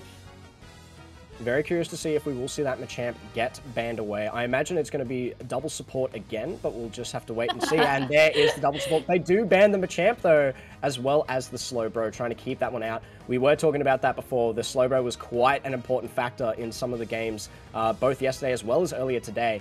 So I think those are some very, very wise bans. But yeah, I think this is definitely they have learned from the first game that they cannot give this Machamp over to the side of Emokia and force Emokia to play something else. This Trevenant and also the Blastoise that will come in from there as well. So Renaissance, a very specific pick, and I would say it's a very good decision to actually do that. So yeah, this game is going to be a lot more exciting. I think Renaissance, they are going for a very late game team composition this time. They have the Greninja, the Blastoise, and Venusaur. They really need to make sure that they don't lose the early game. If not, it's going to be very hard for them to scale into this game. That's exactly right. And you know what I love seeing? Wiggly kind of counts as a defender in some instances. It feels more like a defender than a support at times. So I actually love that they're running this very tanky front line once again for the side of Kimochi. Alongside both the Sylvie and the Ninetales, they both scale pretty well into the late game, so they should still have some options, as well as Blastoise and Trevenant just dealing way too much damage for a defender. So very excited to see how they perform with this new comp. Yeah, I honestly prefer the team composition that Casey actually brings to the table this time. I think the Sylveon, once again, you ban the Machamp, but you allow the Sylveon to come back in. And this Sylveon, he's just able to burst down your tank so quickly. We've seen it before in the games yesterday and today again. I think, with the Sylveon, it's going to be quite hard for the Blastoise as well as the Venusaur on the side of Renaissance to scale. And yeah, I think that's kind of what the angle is for Kimochi. They want to make sure that they win the early game, especially with the Alola Ninetales as well as the Sylveon, and make sure that there just isn't any space for Renaissance to farm. That's exactly right, but we do see a bit of an even lane. If anything, I'd favor very slightly the Venusaur, and they are already getting quite a bit of pressure. So we talked about how we need them to scale just a little bit on that Sylveon, but they're getting completely denied at the moment. Very nicely played, with Renaissance just zoning them completely off this farm, getting both of those Ordinos down bot. So they're just going to walk away from that. Very nicely played, and it seems like bot side already won by Renaissance. Yeah, I think we've seen this just now in the early game as well, right? Renaissance just plays the lane very aggressively. They know the importance of it, right? You win the bottom lane, you get a better positioning for the Dreadnought. You have the levels as well to respond to the side of Kimochi, and that's what they have been doing in the game before as well. Kamiru actually goes down, tries to get some knockout first, but then rotates back up for the beats at top. They don't really find that much value in terms of there isn't much knockouts at all in this game. The points is still at 0-0, but it seems like in terms of the EXP, most of it has still gone to the side of Renaissance. Definitely seems that way, but we do at least see a beacon of hope. Toxicity trying to stay in the game, trying to get a little bit more XP. We do see Omen going in for an engage, trying to make something happen against Yang, but they will be able to walk away from that one, as well as NT. Getting pretty low, but not able to get kill pressure on, as there was just the solo Sylveon at the time. And we are seeing, once again, Renaissance just bullying Kimochi at the moment for the lane XP. It seems very, very rough for them at the moment, and they're just slowly getting slightly further and further ahead with each steal. Yeah, and I think something that I want to point out is that on the side of Kimochi, the Pokemon in the central area is going to be the Blastoise, while on the side of Renaissance, Blastoise is actually in lane. So in terms of the levels, we can expect Kimochi's Pokemon to kind of scale a bit earlier, and that might help it get its level 9 early, and that's when, you know, they can finally start engaging in the team fights. But before that, not much action will be happening. And something that I also want to point out right now is that Renaissance Greninja is already at level 8. So one more level and he will have his Unite move, and he will be able to turn the tides, I think, at the second beast as well as the first Dreadnought fight.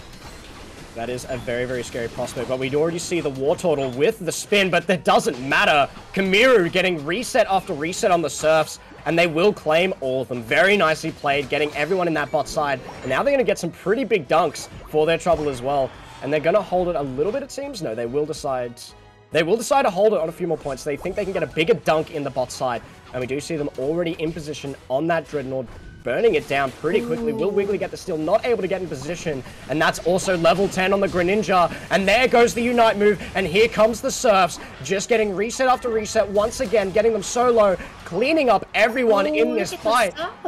So well played. Kamiru surfing on everyone today. Very, very well played, and we saw a lot of damage coming out from the Venusaur as well, getting quite a few takedowns, level 9 as well, and they're still going for more. They just want to keep pushing. They could make it happen. They still have Unites. There's another one getting thrown down by the Venu. Huge damage coming out, and they're continuing to chase down Omen, who's just trying to get away, but they won't be able to. Very nicely played from Renaissance. Renaissance, they understand that they have the levels, they have the Unite moves, and they are able to kind of push in all the way. And Kimochi, they just can't defend it. They don't have the levels, they don't have the skills. I mean, like the moves, they don't have the Unite moves. And of course, you know, they find other ways to find value, right? Kimochi, they go for the Rotom, they manage to get it. But of course, Renaissance, they are already in position to defend from that. So not much value kind of gotten from there. I think what Kimochi needs to do right now is to disengage from any possible fights. Get the levels that they need, the Sylveon to level 8, the Blastoise to level 9, and then once they have those Unite moves, go in for one good fight. Find any stragglers on the side of Renaissance and get some combat EXP. That's exactly right. We saw how they were able to do last game when they were behind. They were able to just withhold the pressure and then fight at the time that mattered at the Zapdos. And that's what we need to see again today. Maybe not wait all the way till Zapdos, but they are considerably behind. They just need to get Unites ready. And if they have them all up and in time for that Dreadnought, they could potentially pressure it. We have two people getting quite close, the War Turtle as well as the Trevenant. Just need one more level, and if they could square up in that bot side, or even just try and push top and try and get some XP from there, they might be able to get an advantage. They are going for the dive. There is the Unite move coming out from the solo Blastoise, doing so much damage. Does get a takedown, but they will end up getting the goal taken down as well. Very, very nice dunks, and there's still a little bit left, but they could get a very tidy overdunk a little bit later. That does mean Renaissance down in the bot lane, though. They find Renaissance, they managed to find value with the Dreadnought, getting some of the EXP as well as the shields. I mean, Kimochi and themselves as well, they find a little bit of value getting the top lane tier 1 gold zone a little bit, get some dunks and get the levels in, and now Renaissance, they kind of are playing very aggressively, trying to force a fight to happen here. Kimochi, will they be able to turn this around? Crazy fight, a huge destruction from Renaissance, just completely dumpstering them even on top of their own goal. So well played from Renaissance, just throwing down the Unites at the right time, knowing when they can go for that fight. So unfortunate for Kimochi though, but that does mean more XP on their side of the map. If anything, you kind of just shrug off, you say, it's okay, we've got more stuff to farm, and just try and relax. But we do have Rotom coming up, will they try and contest? And it seems like Renaissance have already the better position, I would say. Kimochi doesn't seem like they are very interested in defending this Rotom at all. Instead, they know that, you know, what they need is all this EXP, all the farm they farm for their level spikes that for the Zapdos fight eventually, right? So Actually, both teams have decided not to go for the Rotom at all. They both know that, you know, that's not the main focus at this point in time. They want to clear the entirety of the map, get as much EXP as they can first, and then take on this Rotom. For the most part, XP isn't too far apart, but that Greninja is huge. And there it is again, gets the reset. Greninja is probably the one character from their team you really didn't want to see hit level 15 that early. And they're just dominating this match. Gets Surf reset after Surf reset, continuing to get these takedowns. So well played from Kamiru. Yep, I think we were talking a little bit about the team composition on the side of Renaissance, right? But it seems like in this case, they have decided to funnel entirely this Greninja first, because the level differences between every other Pokemon and this Greninja is quite huge. So that it means that they have been giving this Greninja all the EXP that they need. Once it gets its level 15, they focus on the rest. And because of that, you know, Greninja is just able to get in so much knockouts, and they are able to get the last Dreadnought once again. And this will give them, you know, the levels that they need. Blastoise is 13, Venusaur is 13, and Renaissance, they are looking like a force to be reckoned with.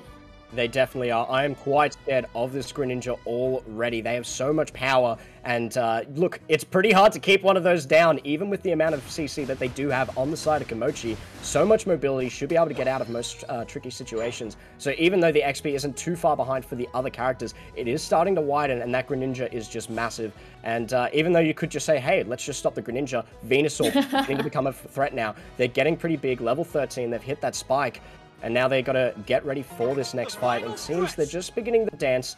We do see Kimochi trying to come in from the bot part of the map. Are they going to be able to get a cheeky catch? And we do see the Blastoise trying to get some pressure. Trevenant getting back in there as well. Getting super low. Will they throw the Unite? They do throw it down. But we do see the Blastoise respond as well with another Unite. Continuing to fight back and forth. Here comes Renaissance's Unite from the Blastoise. They're just wiping the team at this point.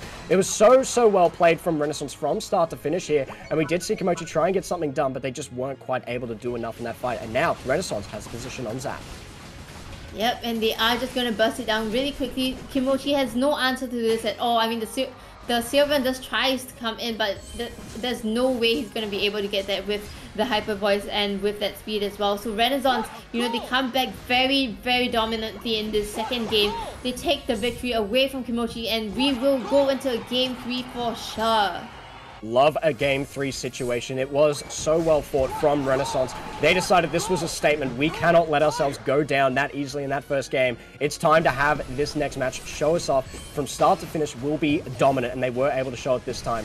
And very well played, and we do see a little more kills going back in favor of Kimochi, trying to pad their stats just a little bit. But that lead is so insurmountable at this point. Renaissance will definitely be just taking this win. Very well played from Kimochi to try and bounce back, but Renaissance dominant from start to finish. Yep, I think what we've seen is really Renaissance responding, adapting really quickly to the playstyle of Kimochi, right? They ban out the Machamp, and you know, they bring in a team composition where they're also very confident with. It's very late game ceiling. They take the risk, and the risk pays off, right? Because Kimochi, they can't find an answer to this team composition at all. This Greninja has been doing so much for the side of Renaissance, and Kimochi just don't know what to do. That's exactly right. And look, they decided to step away from the Absol as strong as it was, getting another kill for that Greninja once again, a takedown rather, for that Greninja, doing so well. Continuing to clean each of these up, but that's very well played from Renaissance. Yep.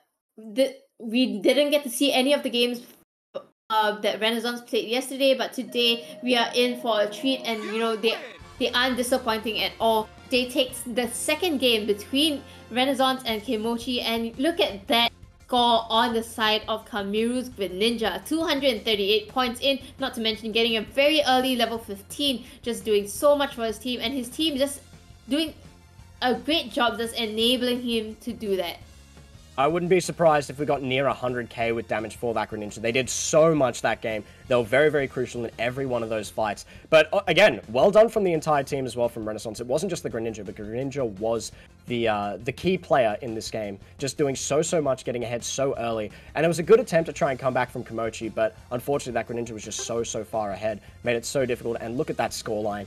812 to 66. Very rough for these teams, and now we're going to take a look at some of those stats, but I'm excited to see what those damage charts look like, because I imagine Greninja is going off. 20 kills on the side of Kamiru. 20 knockout, that's actually crazy. Yep, and it definitely hit the 1,000 mark, as you have said. I would expect nothing less of Kamiru's Greninja, and you know what? I think they did a really good job in this game. I think even coming up with the team comp and the bans, you know, just making sure that Fats isn't on that Slowbro, making sure that Imokia isn't on the Machamp, just did so much for this team, and you know, they are going to ride this into Game 3 for sure. I think it was actually a very, very heads-up play. Even the discipline to think, hey, you know, even though Absol did well, let's maybe not do it. It didn't scale very well. It did get taken out in that last fight. I think it was a very, very smart play. They decided to go instead for the Greninja, which scales so well, completely pivoting, really, from that Absol pick. So I think it was a very, very smart adaptation. They did well to get the right bans, making sure the Machamp wasn't there, which was absolutely crucial in the last game, taking out the Slowbro, which could deny that Greninja pretty hard. I mean, Greninja gets picked off by the Slowbro, they're pretty much screwed, and they're just going to get taken out. So I think they played it so well, very, very smart in draft as well as in game. Yep, I agree with you entirely. It kind of reminded me of the game yesterday where there was the Gardevoir, right? And similarly, Kimochi couldn't find a way to get to the backlines. In the same way, they weren't able to get into the backlines to get this Greninja when it mattered. And this, because of that, you know, he was just able to surf through all of them one by one in so many of the team fights that they took. And I think, you know, that's the, I guess, the beauty of having, you know, a Blastoise as well as the Venusaur. You have two extremely tanky frontline Pokemon that are able to deal so much damage as well, right? You zone out the team of Kimochi entirely, such that your Greninja gets to do exactly what it wants to do at every single team fight. And I think that's where it actually worked out so entirely well for them. I mean, of course, the Wigglytuff as well on their side does provide a lot of sustain, additional sustain to how tanky they already are, and that's kind of crazy, right? Not to mention, you do get that Unite move with the ability to kind of just take away any of the crowd control moves that Kimochi might come in with. It's a very robust team composition, and it has shown to work so well in that game. It is weird to say that Kimochi didn't have a way in the backline, considering they had both a Trevenant and a Blastoise, both known for just being able to dive into a team and do whatever they want. But they just played it so well. Just props, honestly, to the carries that were playing on the sides of Renaissance. The Venusaur as well as that Greninja, just being able to avoid all of that pressure coming on in. Of course, having the Wigglytuff to back you up as well, able to give you effectively a full heal with that Unite move as well. So important. I think the Wiggly was a big part of why they were able to get away with what they got away with, even though there was a Wiggly on both sides. So very well played from Renaissance. And again, I don't actually mind the comp from Kimochi. I think it was a very good comp. Yeah, I just agree. think they got outplayed in this circumstance. So I definitely think having a similar comp, running a very defender heavy with two very strong carries isn't a bad idea, but it really just depends on what these next bans are going to be. Yeah, I mean, I feel like it's going to be the same bands again, right? Kimochi is definitely feeling like these are the Pokemons that they want to kind of go in with. Or maybe they might even bring in the Venusaur of their own. Who knows? But I think on the side of Renaissance, it's not going to change at all. The bands are probably still the same. And yes, it is. Blissey, Hoopa, Machamp, as well as Slowbro. But now it is Kimochi's side who needs to kind of reconsider what they kind of want to bring into this game. Definitely seems that way, and unfortunately, once again, they won't be able to get that Slowbro, and you saw them mousing it as well. Fats is thinking, dang, I won't be able to pick it. Do we actually get to see the Lax? I would really love Flail Lax. I know it's probably not going to happen, but Dare to Dream would be very fun to watch, just dealing a ton of damage. I don't mind this adaptation either, but I feel like they probably need a little bit more beefiness. I like the Wiggly. It does allow them to do a little bit more in those fights so they don't just get completely denied. So running a double defender with 3 carries, I think works out quite well for them. It seems like they're going to go for like the Pikachu and Sylveon combination. I would say that that's a pretty good choice to if you want to scale in the early to mid game, but they have to make sure that they win the early game, right? I mean, in the previous few games, what we've been noticing is that RNS Renaissance is just able to win the early games quite strongly against Kimochi's side, and with this team composition, that's not what you want. You really want to be able to dominate the early game and just don't allow Renaissance to scale in so early with the first Dreadnought. That's definitely right. I think one good thing, though, in favor of Kimochi is that they don't have to worry about someone jumping right into their backline like an Absol. They do have to worry about the Blastoise, but they've got a Blastoise of their own as well as a Wiggly to defend. And yes, even if the Greninja goes in, they have a Greninja themselves. So I think it's a very good response. I think the Greninja from Toxicity, very good pick. Very excited to see how they perform into the opposing Greninja, because Kamiru played it so well last game. Yeah, I think in that case, both this the battle between Greninja will come down to, you know, who plays it better, who makes the right decisions. And team is actually able to enable this Pokemon as much as possible, right? And once again, I think bottom lane, we've seen this before in the previous 2 games. This is not what Kimochi wants at all. They want to make sure that they have the lead from the start, but it seems like it's not really happening. Oh. These teams love to skirmish in the bot side, but in saying that, NT getting pretty low themselves, and Omen and Fats seem to have a bit of an opportunity. They wanted to go in, but very, very good zoning from Yang, just completely keeping them off. So very, very well played, and Renaissance loving their dominance. They obviously feel like more confident in this bot side. They feel like they can bully them. They feel like they can steal some of those camps, and they're doing very, very well to do so. But in saying that, it looked like some XP was still secured by Kimochi. The fight's continuing still. This has been a long, drawn-out fight. Hats is getting so low, has to walk away from it, but it looks like Bees should go in favor of Renaissance. And there is the level up as well at a very rough time, because they could have gotten the takedown there. Will they be able to secure it? Just barely. NT's able to weasel his way out of that one. So well played, but Yang, very, very low, right near their goal. This could be very, very dangerous. This fight won't stop. Wiggly wants to get the takedown so close. Does secure it onto Yang. Very well played, and it looks like NT will be able to walk away from that one, but Kimochi winning the drawn-out fight even after losing those Bees. That was really a very extended fight, but now it is NT who's going to turn the tables. They managed to catch one Pokemon on the side of Kimochi, and Kamiru gets its level 7 because of it. So now they have a little bit of an advantage in terms of the levels. Oh, but at top lane as well, Kimochi does find one knockout onto the Eldegoss.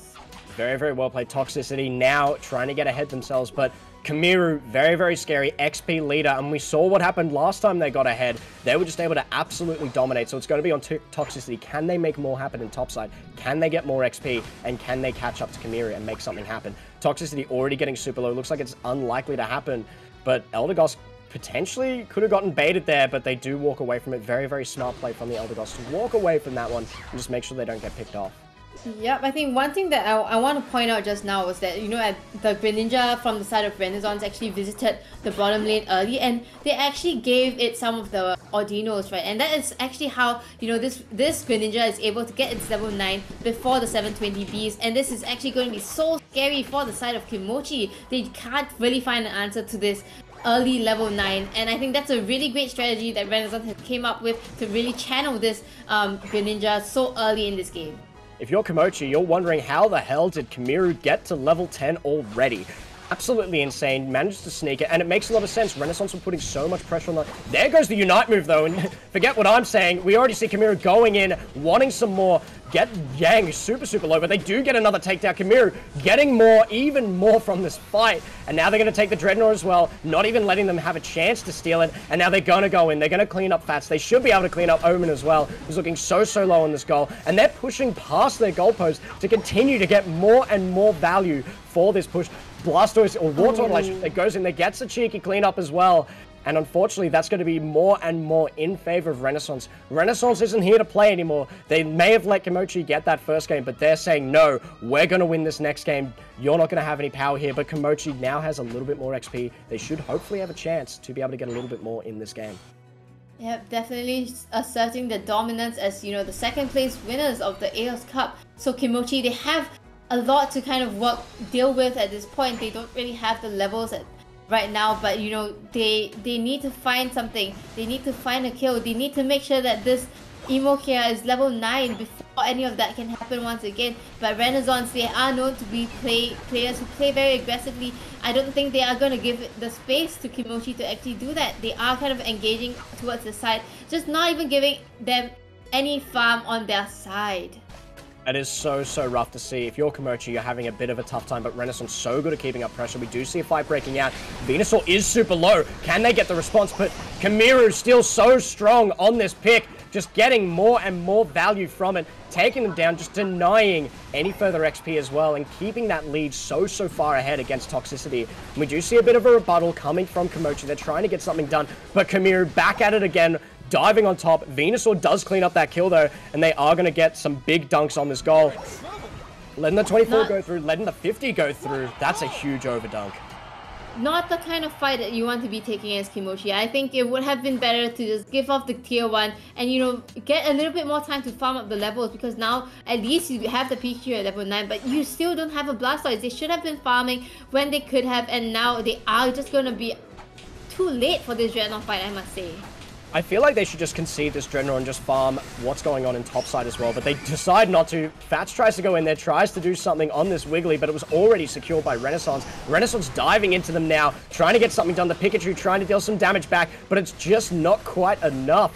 Unfortunately, they do actually push them away, and they get a singular takedown. Very nicely done. Will they be able to get more for this? And there they go again. The Hyper Voice coming in massive. They're getting more and more for this play as it goes on. Pikachu ends up being huge in that fight, but Venusaur responds with Unite of their own, and Pikachu is so low, they're probably going to get taken down. Here comes the Greninja, though, Toxicity, trying to clean something up. They should be able to clean this one up. They do get that takedown, but now they're so low. Will they be able to get out of this? I don't think they'll be able to. Very nicely cleaned up from Renaissance. There was some much needed XP taken back for Komochi, but Renaissance still came out with more from that play.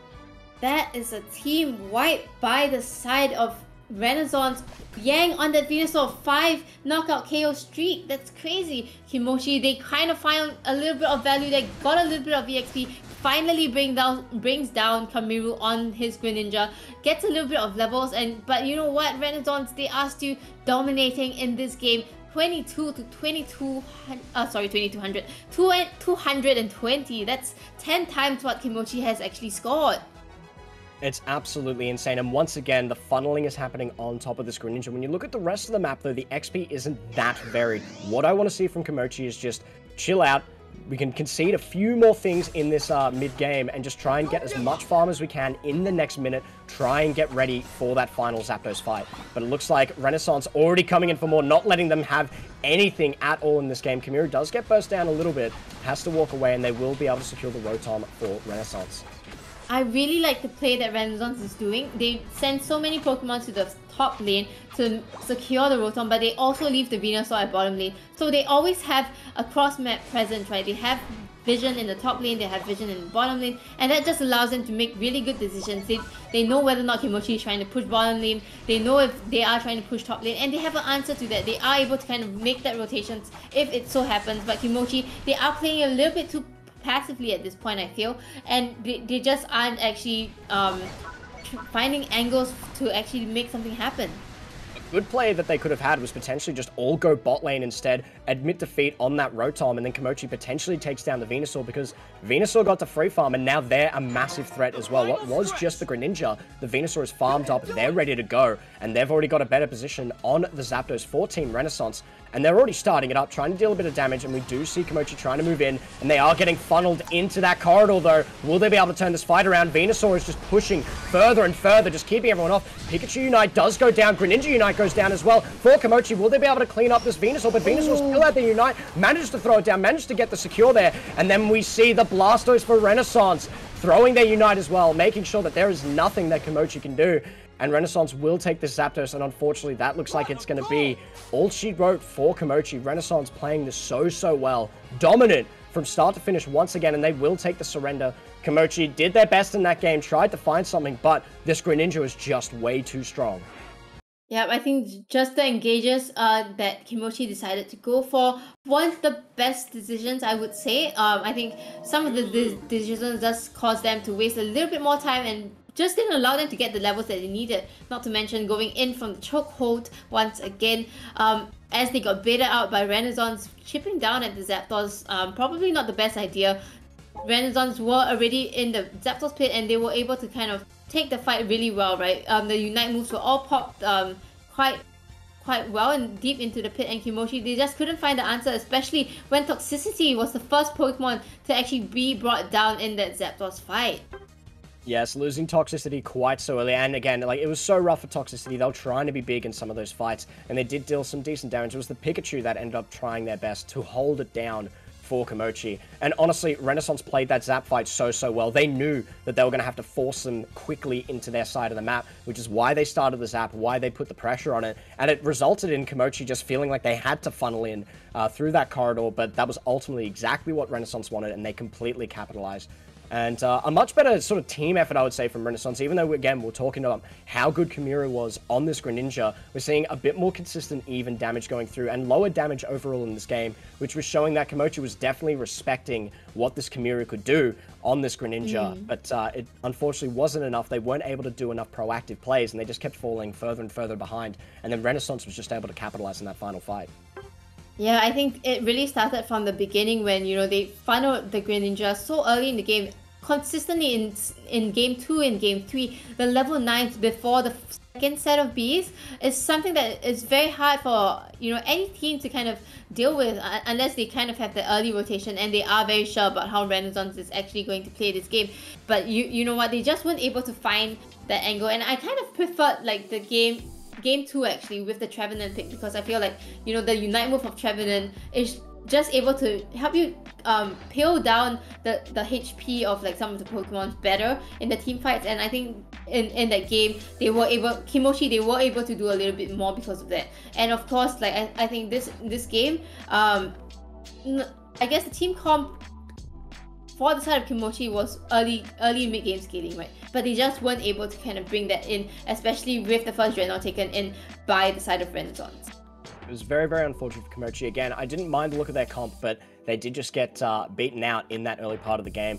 And another part of why that Greninja was able to get so far ahead early was because of how strong the bot side was. The Venusaur, the Wiggly, were able to do so much pressure in that bot side of the map and just go for the enemy Ordinos. They didn't even have to take their own, and because of that, Greninja was just able to sneak in, get those few takedowns on those Ordinos, then go back into their central area, get some more farm, and then they just got so far ahead. So I think, yes, a massive story and massive props to Kamiru playing so well, but the reason they were able to get so far ahead was because of how confident their bot laners were, and they played it so well in that game. Yeah, definitely so. And honestly speaking, Kimochi, they have done so well in the 3 qualifiers, finally being able to go into the elite positioning. And now we will be having a look at the different standings so far. And once again, in the elite division, no Lucario as well as Renaissance does have 1 win against Kimochi. So the next game that we are going to watch will be between no Lucario and Renaissance. So that's going to be a fight to remember, and I think that will be something very nice, because we will be looking at who wins the championships for the third qualifiers of the Pokemon Lion City League Pokemon Unite tournament today. Very excited to see how they perform. Again, Kimochi, even though they did lose both of those games, I think they showed a commendable effort and played very well. And now we're jumping into the Master Division, which has been being played off-stream. Pokémon, unfortunately, does go down there and have lost to both NSV as well as Elite Four. And now we're going to see who's going to take that top spot between NSV and Elite Four. Very excited to see who comes out here. We saw a lot from NSV yesterday, so I know they're a strong team. I know that they could do a lot of adaptations in their compositions. So excited to see how they perform, and hopefully they can come out with a win. But Elite Four should definitely have some fire in their bellies, ready to go. They did also take down Pokémon, so it's going to be a very exciting final as well for the Master Division. Yep, and we will be going for a short break, but when we come back, we will be watching the games between No Lucario and Renaissance. And this has been one of the staple of Lion City League, right? They have been fighting since the first qualifiers, and this has always been kind of like the highlight of Lion City League. So I can't wait to be able to cover this right after a short break.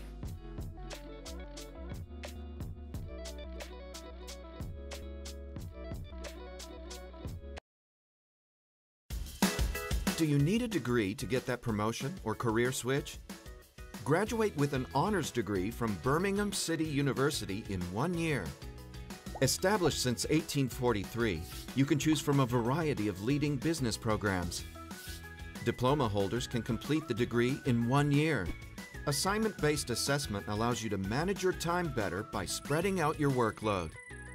No weekend classes means you don't have to compromise on your social and family life. Find out more today.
And welcome everyone back to the Lion City League. We just watched two of the matches of the final day of the third qualifiers, and now we are just so excited to bring you the last match between No Lucario and Renaissance. Both these two teams have like some sort of grudge against them. They have always been part of the finals that we have seen in the Lion City League so far, and we're just so excited to bring you that. But before we go into the game, let's have a look at the current standings within each of the group stages now.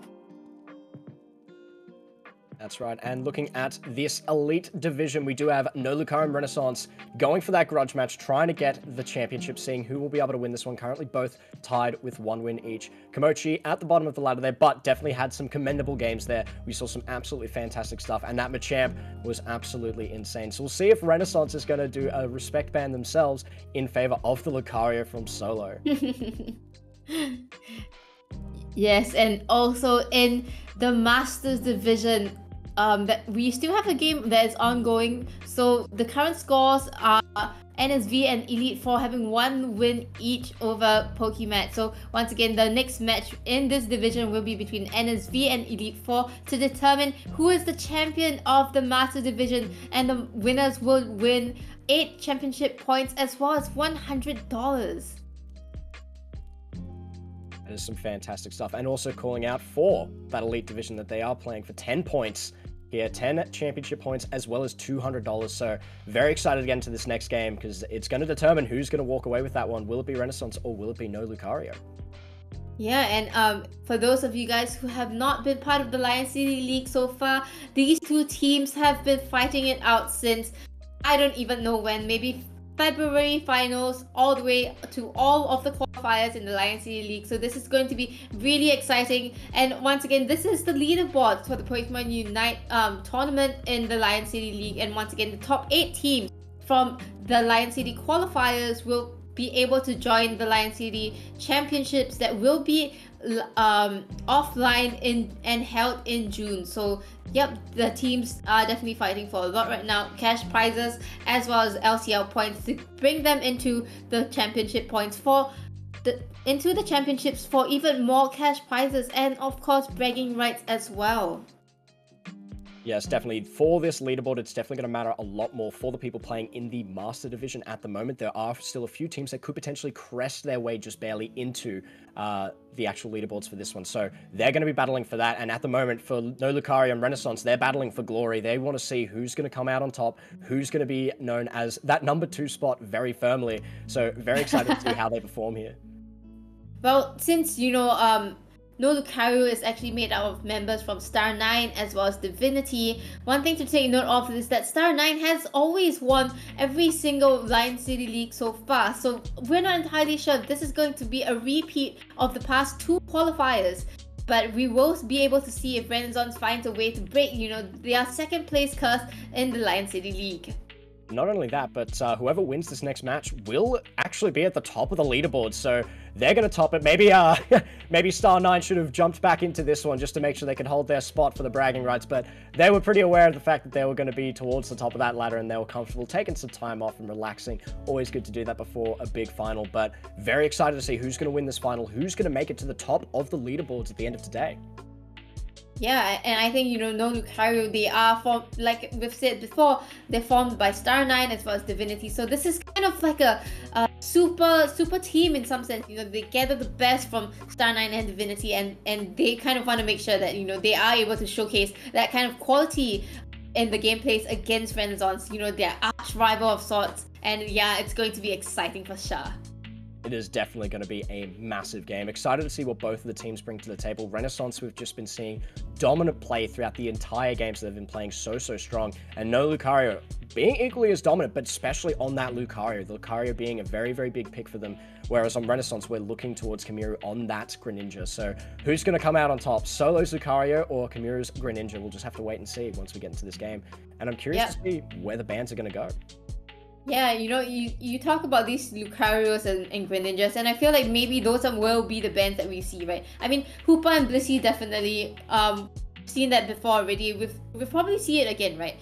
These two Pokemon just do so much for the teams, and I feel like they're not something that you want to go against. But in this case, we've seen how, we've watched the games before. We watched No Lucario play so dominantly in the first match, and then we see Renaissance doing so well as well, right? So this game is really what they have learned about the first two matches and how they actually adapt to it. I think Star 9, No Lucario, they have to adapt to this level 9 Central Area Pokemon before the second set of Bees, as well as the first Dreadnought. So how are they actually going to do that is something that they have to figure out. And on the side of Renaissance, they definitely have to figure out how to deal with this Lucario, right? Solo is one of the best Lucarios, I would say, in the Southeast Asian region, and he's able to do so much. So how do you position yourself such that, this Lucario doesn't get to do what he wants to do and crush the team fight because of it as well? I have two interesting theories on the way they might actually play these games. For one, you could just get solo on Lucario, flip him to bot lane, completely deny Greninja the opportunity to go bot early, take those early Ordinos, and then try and get that lead. And then that way, if the Lucario is there, he might just secure them for himself. Either that, or you just play very heavily for that bot side. Again, you're confident in the way Solo plays. He's very strong up there in top side. So why not leave him there? Don't worry about him at all, and make sure you're coming to bot lane early and just trying to get very, very dominant in that early game, and make sure you're denying that Greninja that early advantage. But for all we know, maybe they don't even pick the Greninja. Hell, maybe they don't even pick the Lucario. I doubt it for both of those, but you never know. Maybe we'll see something a bit interesting, a bit spicy now that we're in the final game, pulling out all the stops, making sure that they can come home with the win.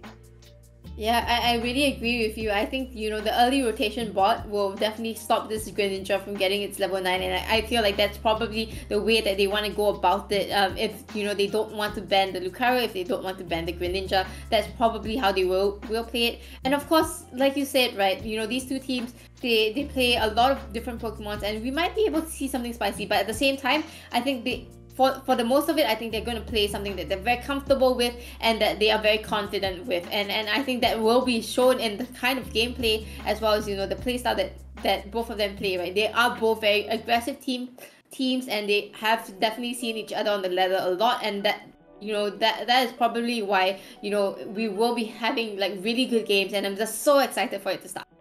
I'm definitely excited for this first game. I imagine both teams are just going to put their best foot forward. They already know what's worked. They've already been winning right up until this point. And this is where I think it's going to get very, very interesting. After this first game, I think, is what's going to determine if there's going to be any major changes. The first game, I am expecting the Greninja. I am expecting the Lucario. But game 2, what's that going to look like? Who's going to be banning what away? Who ends up winning? And who changes the way this series looks? So I think it's going to be a crazy time. Yeah, and with that, we will be going into the games shortly. I just can't wait to see, what are the bans that both teams have decided to go with, as well as the team compositions that they're kind of bringing in. We saw Renaissance do so much with the Absol, and then also with the Greninja. So it'll be interesting to see what they actually decide to choose against the side of No Lucario. That's definitely correct. I do also agree that I think we're going to see Blissey and Hooper out again. Ooh, actually, take back what I said. We don't even see the Hooper out of there, so that is going to be allowed through, which I find very, very interesting. But the other bands, not too surprising. Blastoise, as well as Blissey, and the Slowbro, very, very common throughout the series so far. Sylvie, of a surprise, not overly surprising, because we have seen it being strong, but it hasn't been banned as much.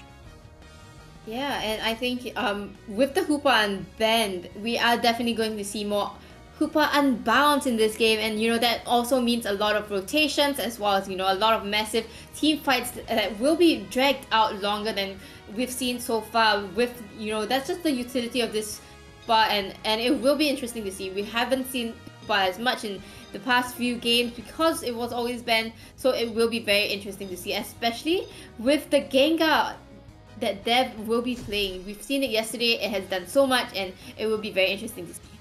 The Gengar has been very, very strong. Hasn't come up as often, but when it has, it's been very, very dominant. What I'm interested to see as well is the Dragon. I'm not sure if we definitely haven't seen one today, but I'm not even sure if we saw one yesterday. So excited to see how it performs in this match. And again, double Hooper, it was bound to happen. If you're going to leave it open, you both almost have to take it every single time.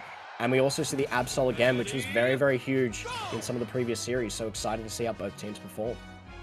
Yep, I think, the decision to go with Gengar on the side of No Lucario is pretty interesting, and on the side of Renaissance as well with the Absol. So both teams kind of have a Pokemon that can assassinate really quickly with the burst damage, and of course a little bit differently on both sides with the Gengar as well as the Absol, but both teams have something that they are comfortable with, and it will be quite interesting to see. And I think, yeah, like, you know, seeing Kamiru on this Dragonite is not something we've seen so far in the LCL today. It does have a lot of objectives secure though, so it might be that they want to flip Zapdos at the 2 minutes mark.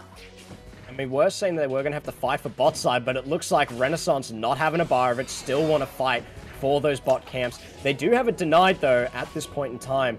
Seeing some very, very good aggression coming back from No Lucario. They're going in for the fight. Yang is super, super low. They really want to secure this takedown, and it looks like they should be able to. A very, very nice knockback from the Bulbasaur. So well played from Wraith, managing to secure that double takedown right at the start of the match. So very, very well played from No Lucario. And they start off with the momentum they need. We were saying they had to go hard early in that bot side, and they have done so. And we do see No Lucario trying to secure those in the top side as well. I believe a few more did go over to Renaissance, so they're at least trading sides of the map very, very well. The skirmish continuing to break out. This Absol does have to walk away from it, though.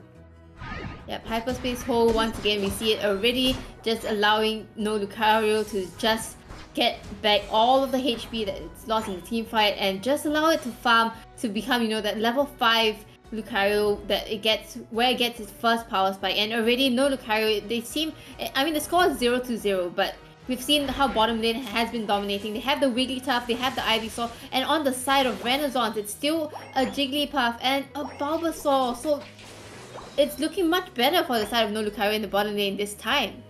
Yes, the bot side of No Lucario managing to stand the test of time. Generally speaking, we've seen Renaissance so strong in that bot side, but No Lucario definitely giving them a run for their money, getting that XP lead, and getting further and further ahead.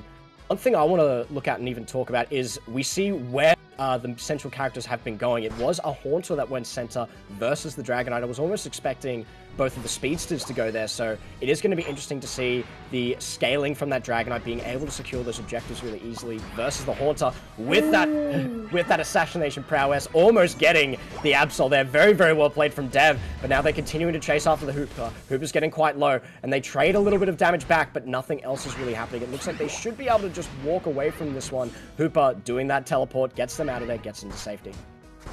Yep, I think one thing to note about the Dragonite is that once it reaches level 8, it does have access to the Hyper Beam, and with that it's enough for them to actually get some objectives secure at the first Dreadnought fight. So maybe this was actually why they wanted to go for it, right?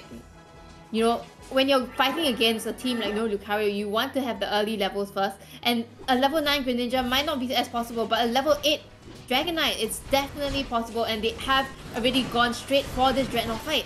They should hopefully be able to secure it for themselves. A very, very close fight. Nicely done on both sides, but No Lucario just gets bursted down by Renaissance. Played so well, and they're going to clean up the rest of this fight. They just barely missed the Hooper, though, who's now going to walk away from it. Very, very well played from Renaissance in that fight. They do secure the objective, and they secure a ton of takedowns. Yep, the early level 8 definitely allowed them to secure that Dreadnought very quickly, and they are able to capitalize that with a little bit of dunks at the bottom lane, and also a little bit more EXP with the knockouts that they managed to get for the side onto the side of No Lucario. So No Lucario, they are kind of playing from the back a little bit this time. They need to focus on getting the level so that they have the Unite moves to take the team Renaissance on. Look at the damage coming out from that Dragonite right now. Pretty much almost kills.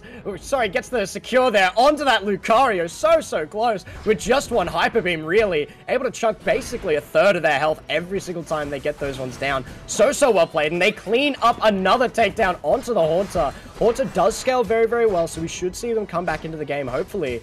But very nicely done. This Dragonite is massive in this game. Yep, you're just able to burst down, you know, the Gengar so quickly. And even at bottom lane, Renaissance, they managed to find a knockout onto the side of No Lucario's on the Venusaur. They managed to break the tier 1 gold zone, and you know, they are increasing the level and points lead that they have.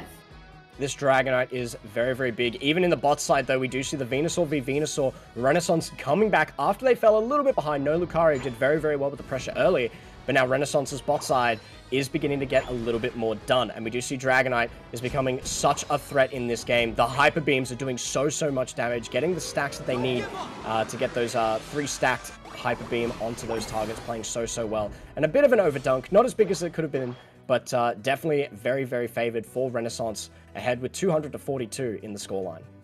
Yep, and the Hoopas are already in position. We see the Hoopa Unbound being used already by the side of No Lucario, and that pretty much signals the start of the second Dreadnought fight.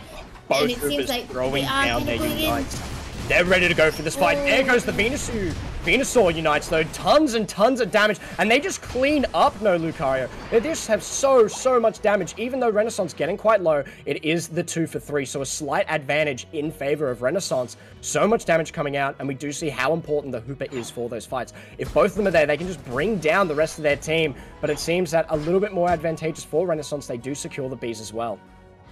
Yeah, and I think, you know, Renaissance finds so much value out of it. They manage to get the Dreadnought, they get some knockouts, and the level difference is starting to really show, right? It's a pretty much a level difference of 2 to 3 at this point, and Renaissance, they do have mostly the levels that they already need. Rebonks is level 11, almost level 12, and the Venusaur on the side of Renaissance is already 12. It just needs one more before it gets to the final power spike, and by then it will become a menace to the side of No Lucario. Renaissance doing what they do best, just being dominant from start to finish, playing so well. Other than a bit of a scare in the early game in that lane bot side, they've been playing very well. This Dragonite has been crucial for this comp, just allowing them to get secures as well as dealing tons and tons of damage with that Hyper Beam. Yep, I think one thing that we should point out this time is that Solo on the Lucario is not actually running extreme speed, so he's not really zipping, zapping all around the side of Renaissance, but he has instead opted for the power-up punch, probably, you know, because of this Dragonite pick, right? They also kind of want some secure on their side, and that was kind of like the better way to go about it.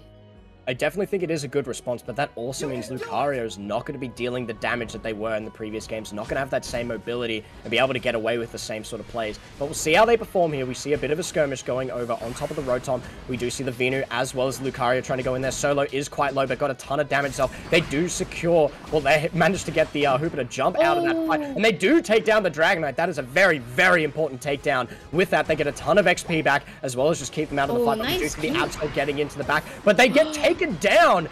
Really well played from No Lucario. They also get back out, and they're going to go back in for the fight. Venusaur's doing so much damage. Yang trying to hold them back on their own Venusaur, but they do have to walk away from the fight. Very well played from No Lucario.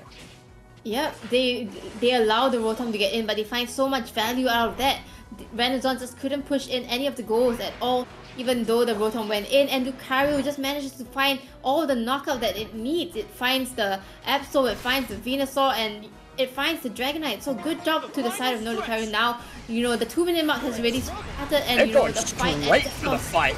So many unites getting thrown down. We see both Hoopers. We see both Venusaur unites going down. They burst them down so fast, though. No Lucario doing tons of damage, but they're very low. Can Chimera clean up a few more takedowns? Isn't able to do it. And now it's just the Hooper there by themselves. They are going to have to walk away. Will they try and go for the steal? We do see the Gengar very good at being able to secure Zapdos. Can deal tons of damage to it. There's Lucario as well. They have the secure. Chani looking for the steal, looking for the takedown. Tries to get it. Just barely misses it. Unfortunately, Lucario does get the secure. They do get the Zapdos. And that is exactly the fight No Lucario was looking for. Yeah, exactly. Renaissance comes in with the Dragonite, you know, No Lucario, they know that he's just gonna go and burst the Zapdos down, but they answer back with this Lucario with the power-up punch. They have their own secure onto the Zapdos fight, and all these Unite moves being popped up right there. No Lucario, they come out the victors of that fight. And with Lucario, once again, Solo just doing so much for his team, getting the Zapdos objective, and now they have the lead. There's still 1 more minute, so Renaissance still has a bit of potential to actually get back enough points to win this. If you're Renaissance, you're thinking this is definitely winnable. They're so close. There's so many points on the ground right in front of that goal in the bot side, and they don't need to get too much to bring it back. They probably just need 3-4 big goals just to be able to turn this one around. We'll see if they can do it. They get a few, knock them down, and they're just a little bit over 200 points away from being able to get this one. They could potentially do it. 30 seconds left. There's only 2 goals up. They're going towards the top side. They do have staggered backs. Can Absol finish this score? And they cancel it, unfortunately, allowing the rest of their team to go in there. They want more points to go in, and now they're so close. They're 1 dunk away, but there's only 10 seconds left, and the No Lucario know this, and they've stacked up on top of this goal. They should be able to defend it, and it looks like they will be able to. A very close fight. Renaissance almost take it back, but No Lucario wins the fight that matters, defends so well against Renaissance in that final fight, and they should take home the victory in this match. What an amazing fight we've seen. for the first game between No Lucario and Renaissance, such a close game. Renaissance, it looked like they had all of the objectives to get both Rotons, to get both Dreadnought. They had the level advantage. They go into the Zapdos split, have the right positioning, but it's just not enough. No Lucario, they just able to, win the team fight, and with solo they are able to get the objective, and they just turn it entirely on the hits. No Lucario takes the first game. Very well played by both teams. Some people would say that it was the Zapdos that turned it around, but in reality, it was that pick on the Dragonite in top lane a little bit before the Zapdos fight. It balanced the XP out, it allowed No Lucario to get back into the game. They were ready to go for that Zapdos fight, and then they clutched up and were able to win. They played better in that final fight, and then they had the lead. Renaissance definitely had a really good rebuttal. They tried their best. They almost turned it around. But No Lucario, playing super disciplined, said, hey, we'll concede that first goal. We just need most of us alive on this final point. If we can defend this, we can defend the game. And they definitely did. Yeah, I mean, Camus himself on the Dragonite does so much damage, 81,000. He has been a part of like a lot of the team fights, and I guess solo as well, 45k. Not as much, but if you get the Zapdos, what really matters is that Zapdos anyway. So good job to him. Wraith also on the Venusaur getting 85,000 damage, so really good job on both sides. And I think, Renaissance, they are probably never going to take this lying down at all. So who knows, right? We've seen them ban the Machamp after the first game, so maybe this time we will finally get to see a Lucario ban, and so we'll have to probably find something else to do.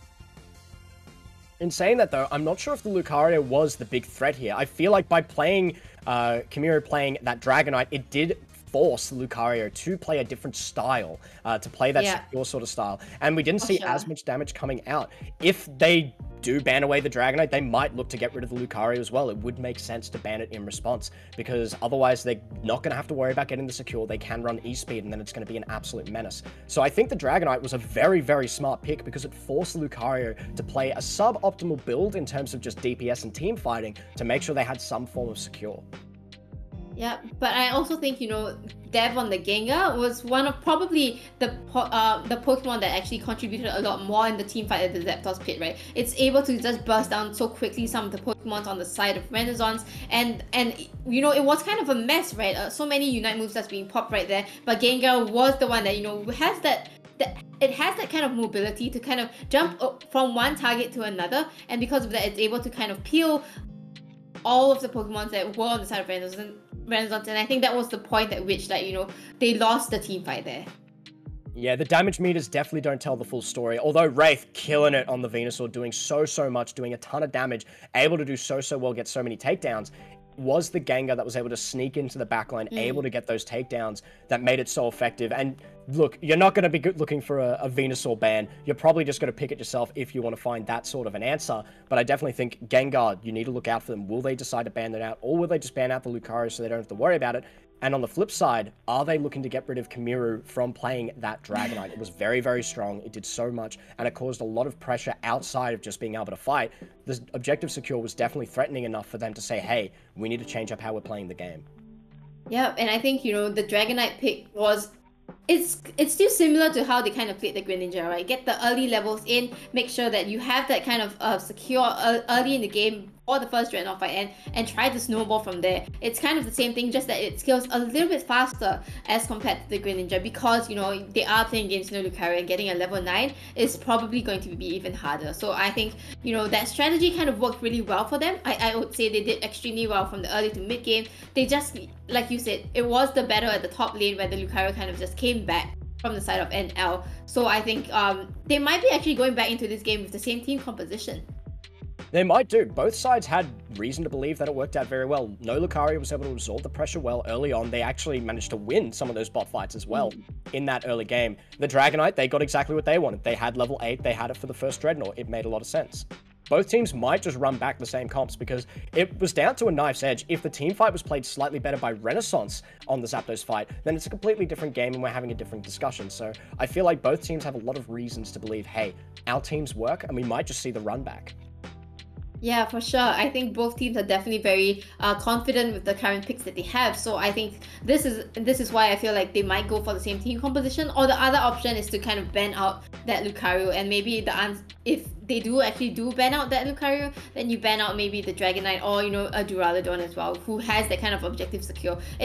it ends up being like, what do you predict the opponent's strategy is? Are they going to flip the Zapdos? And you can kind of see that already when they decide on the team composition.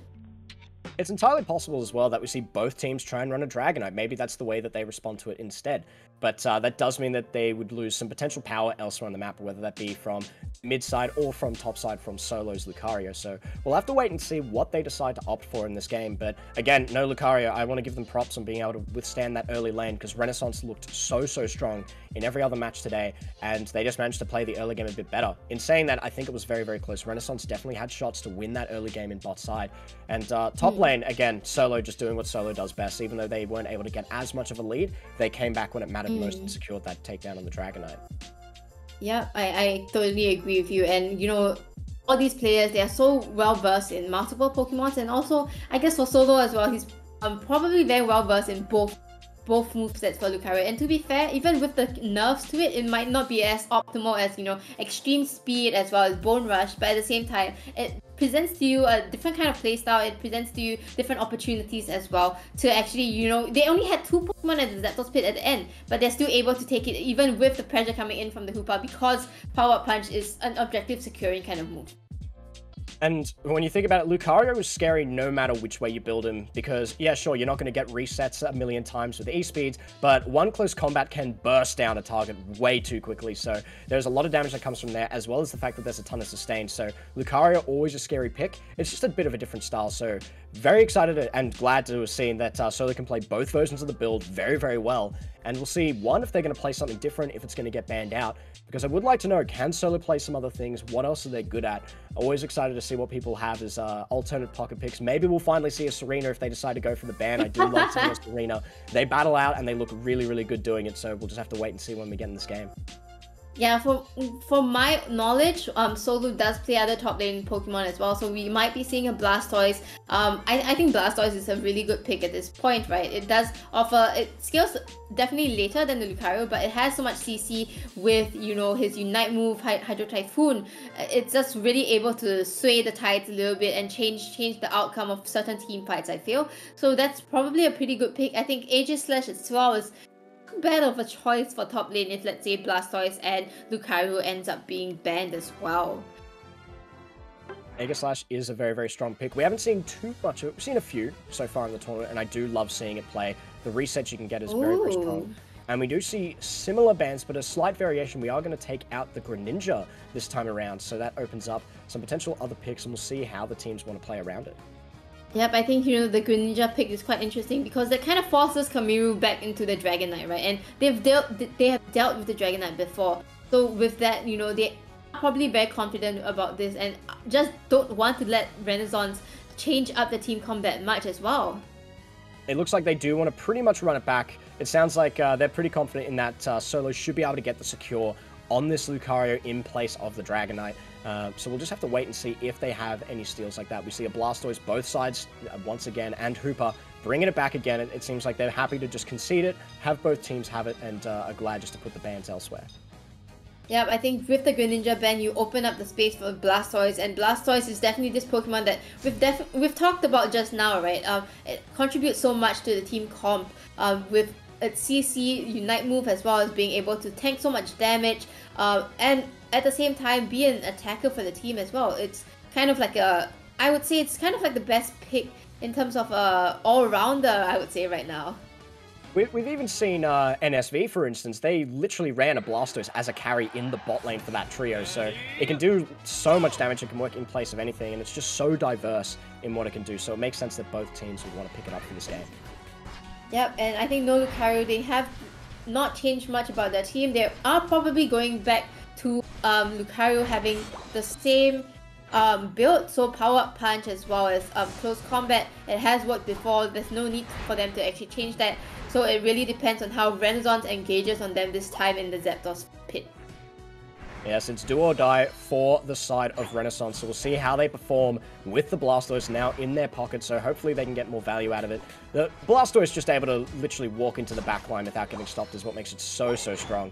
So excited to see how both teams decide to use it, and we see Bit of a skirmishing in the top side. They're just taking their own camps at the moment, and we do see Renaissance once again going aggressive. They love to try and get some steals. They love playing very, very forward early, and they do try and get some value out of it, and it seems a very slight lead for Renaissance in the top.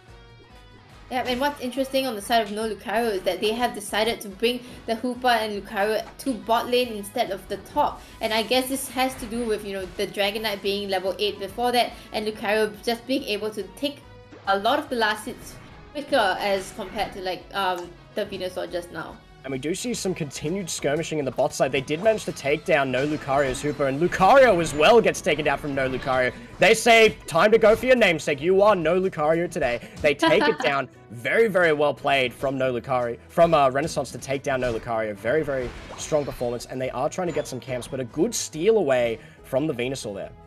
Or Bulbasaur, I should say. Yep, and this is going to be a better for the side of Renaissance. I mean, they just need the level 8 on the Dragonite, and that is kind of enough for them at the 7:20 at the 7-minute mark when Dreadnought first spawns. So that knockout onto the side of Lucario is not great, because now he is kind of under level. He's not even level 5 yet. He doesn't have his power up punch. He doesn't have his extreme speed if he does choose to go for that. He does manage to get a knockout at bottom, and that gives him his 5. That's a very, very good comeback, and we see as well No Lucario dominating in top side as well. Got a takedown there as well, so playing very, very well on both sides of the map at the moment. Getting rid of some of the pressure they experience in bot side by Lucario, getting that takedown, and then also getting a further takedown in the top side. Yep, and now Renaissance is at bottom lane, kind of putting on a little bit more pressure towards the side of No Lucario. They just don't want to give them the space for them to actually get the levels up, and it seems like Solo has opted for the extreme speed in this case.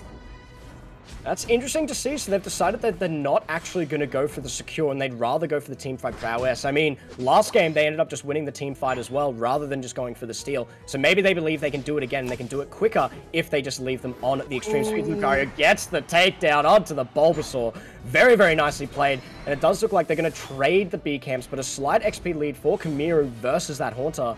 And they're going to be very, very close to the line. They might be able to get a takedown there, just barely misses it. And we do see Wiggly going in there trying to stop the team, but that's just going to be XP for Kamiru if they're not careful. Massive damage from Solo. They do actually go for the close combat for that one. So interesting combo, extreme speed, close combat, so does definitely work. They want to go for the damage. Close combat can still secure as well. And they try to go for the secure themselves, but it is going to be in favor of No Lucario. They do manage to secure it for themselves, but Dragonite is in there. They're going to clean up most of these takedowns as well.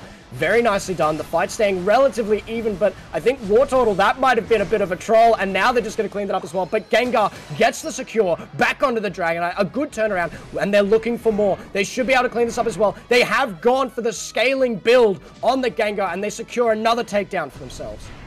3 knockouts for the side of Renaissance Dragonite, and then 4 on the side of Gengar from No Lucario. It's a very even fight right there. Both of the Central Area Pokemon are already at level 10, but No Lucario does benefit from getting the first Dreadnought, and that Lucario going down a little bit before it was brought down was a little bit sad, but you know, No Lucario, they find the most value out of everything so far.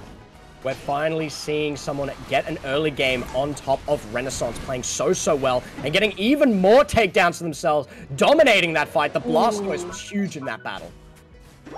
Yeah, I think this is why Blastoise has been banned for so many of the games in the Lion City League, and Wraith is just doing so well with it right now. He's just able to zone out the Pokemon on the side of Renaissance, go in with so much of his own damage as well, just doing so much for his team. And I feel like Renaissance, they need to find a way to answer to this Blastoise and this Lucario as well. It looks like they might have. A very nice fight from Renaissance. The Dragonite getting a double. Very nicely played. They will take down the Rotom as well. A very good rebuttal from their team. But once again, Wraith on the Blastoise wanting some more. Gets another takedown. They will get taken down by the Dragonite as well. And they're just feeding more and more XP to Renaissance. And they finally find the comeback they're looking for. This is a back and forward battle. Yeah, the Gengar does try and come in. He does get the Dragonite again. It's the never-ending battle between Renaissance and No Lucario. They want this victory for sure, and with that, but Rings Unbound is used from the side of No Lucario. They managed to get the Dreadnought before Renaissance gets in there. Now a team fight is completely out of hand right here. Renaissance playing that so poorly against No Lucario for that fight. They are turning it around. They are going to get some takedowns, but they did lose people in topside. They did lose the Dreadnought. This will even it out a little bit, but it was looking so good for No Lucario. I'd say this has been a pretty even fight. They're going punch for punch. Every single time No Lucario gets something, Renaissance rebuttals, and then Renaissance gets something, and No Lucario jump right back in there. This is such an even game, and I'm very much looking forward to when this gets to the Zapdos fight, but we do have to acknowledge the scaling coming in from No Lucario. The Gengar build they have gone is massively scaling, and I'm scared to see what this looks like in the late game. It is definitely a high risk, high reward kind of build on this Gengar, and you know, No Lucario and Renaissance as well, they are pretty much evenly matched in terms of the levels. Not just that, but in terms of the points, Renaissance is winning, but No Lucario, they're trying to find a fight here. There goes the Unite from the Blastoise, and it is pretty close to time. They should have it back in time. So well played from No Lucario, just wiping most of their team. Only the Hooper left has to walk away from them. They get a big dunk, and they should be able to secure this Rotom as well. Very, very well played. Wraith playing so well on this pick today. Renaissance just now, after the second Dreadnought, they take the fight extremely well. No Lucario returns that with their own team fights, with the Unite moves, and you know, they find value. Both teams find value in making all these team fights happen. They don't wait for a team fight to happen. They are the ones that decide, you know, this is when I want to have a team fight, this is when I'm gonna do it. And it really shows how well both teams just know about the threshold of when they can use their Unite and when they can engage, when to disengage. And this game is just so even until this point. It is so close. Looking towards the Blastoise at the moment, who has also got level 13, along with the Lucario, and then level 14 on the Gengar. They are scaling. They're going to be absolutely massive, and we do see the final Dreadnought spawning, and it looks like it's actually going to go over to Renaissance, who just had a faster position on it and is just ripping it at the moment, and it looks like No Lucario's opted instead to get better positioning. They could go for a cheeky pick here. They're looking for it, and here they come. Are they just going to win the fight before Zap even spawns? And it looks like they might be able to. A huge pick, massive play from No Lucario, just waiting in the bush, but they're fighting back, and they're fighting on top of a goal, so there's slight healing coming out from Renaissance. It's a very close fight. Will the pick matter? Most Unites have gone down already. A massive takedown onto the Lucario though, and now they're outnumbered. Zapdos is up, and it's very scary for No Lucario now. They're a member down, and then we already see Renaissance going back in there. Can Gengar get the secure? They have so much damage. Can they make it happen? Can they get this fight back? So much damage is coming out. They're just trying to battle it out, but Gengar goes down. Lucario might be back, but it looks like Renaissance should be able to secure this one for themselves. They do manage to clean it up. So well played. It was a nice idea from No Lucario to win the fight before Zap even starts, but Renaissance counter so well. No Lucario, they go for a very aggressive positioning into that top pit. They position themselves right where they knew Renaissance would go in after the Dreadnought fight, but they're just unable to capitalize on that. They have the preemptive strike, but it's not enough. Renaissance, they managed to take the team fight better, bring down the Lucario first with this, and with that, they take the Zapdos in a 5v4. They wipe the side of No Lucario, get the Zapdos, and now this second game, it seems like it will go to the side of Renaissance. It is looking that way. It's going to be so hard. No Lucario have a shot, but they would all have to go in right now, and unfortunately, Lucario just isn't in position. They need everyone to be able to get massive caps, and I doubt they're going to be able to do it. It was a really good idea by No Lucario, but I think because that goal was still up, it wasn't the best idea to engage that fight. It meant they had healing. There goes the Unite from Renaissance. There's the response again from No Lucario's Blastoise, but it looks like they're just going to get completely zoned off. Very well played from Renaissance in this fight. They didn't have the heads up on that play. No Lucario had a good shot at it, but playing safe, playing slow, managed to win that fight. Yeah, and you know, this Gengar pick and the moveset that it's using is just doing so much damage to the side of Renaissance, and they aren't really able to find a way to bring it down unless there are multiple Pokemons against that one Gengar. But you know, this game, Renaissance, they come back, and you know, we will be getting a game 3. Absolutely love to see it. So glad that we can get into a game 3, especially with both of these teams. They're going punch for punch. They're playing so well.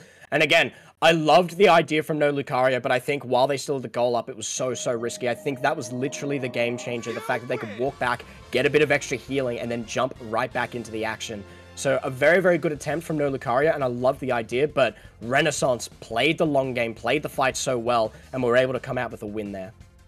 Yeah, I feel like both teams they knew how to play the game, right? They were making the right engages and disengages whenever they needed to, and for the most of it was quite even until the Zapdos pit, right? I think No Lucario, they did manage to capitalize on getting all of the Rotom and most of the Dreadnoughts, but Renaissance, they take the fights afterwards and you know, even it out a little bit at the end of the game. I think their team comp just allowed them to survive a little bit more compared to No Lucario. And I think one thing that I am quite intrigued by is really Solo going with the extreme speed and close combat. I felt like that didn't, I mean, the damage dealt definitely shows that it has done more in terms of team fights, but you know, it doesn't add that much value as compared to if it were that power punch close combat Lucario.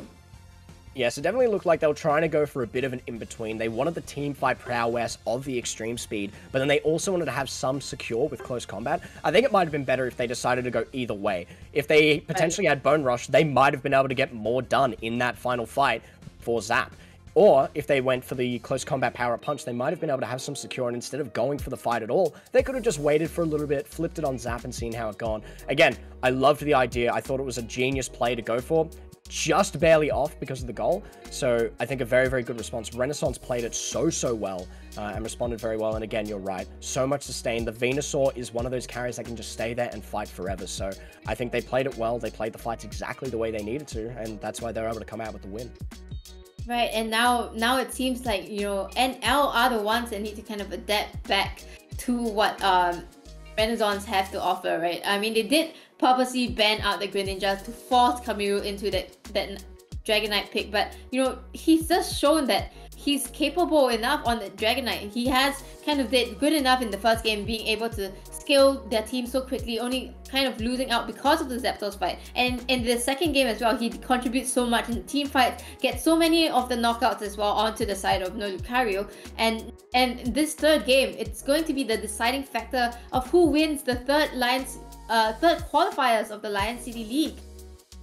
That's exactly right. And the weird thing is, I almost expect that it'll be close to a run back in this one as well. Because again, if you're No Lucario, that game felt very, very good for you for probably most of it. It was just barely a punch for punch with a slight favor for No Lucario, especially in that last Zap fight. It looked like it was going to work out very well for them. So I almost expect the teams to run at least similar comps, but it is a good shout on the Dragonite as well, because it's been performing very, very well. And will they decide to try and get rid of it completely, or will they go back to playing the Lucario in a way which is the close-up, which is the power-up punch and close combat? Will they go back for that version of the build, decide, hey, let's not use the extreme speed, we already have enough damage, we have the Gengar doing a ton, we already have our carries doing a ton of damage, let's just stick to this style of Lucario, make sure we have the secure in case we need it.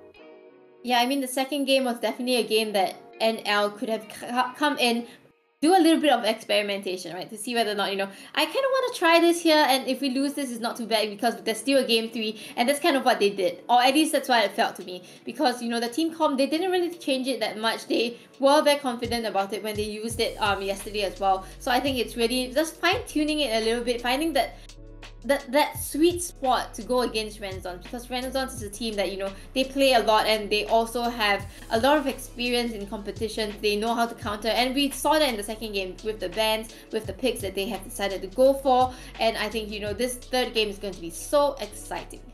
It's going to be definitely very, very exciting. Again, I don't think there's going to be too much optimization to both sides. I think they're going to run similar comps, but we'll definitely see the optimized play. Lucario decided, hey, let's try E-Speed, see if we can just get enough damage and just win fights. Didn't work out, that's fine. We'll revert back to something else, potentially, and then see how that one pans out. Or maybe they flip it entirely. Maybe they decide to index very, very heavily into Extreme Speed and Bone Rush, because maybe they think, hey, if we had that Bone Rush, maybe we get more resets, maybe we get some more takedowns in those fights. So we'll just have to wait and see, but I'm definitely excited to see this Game 3 and see what both teams are going to bring to the table. And if the bans are going to stay mostly the same, I imagine they will, but will they keep the Greninja out of it? Yes, that's for sure. I feel like they would still go with the Greninja ban, because, you know, the first 2 games you've been playing against the Dragonite already, and I wouldn't say they did very badly either, right? They were kind of like in the lead until that last fight.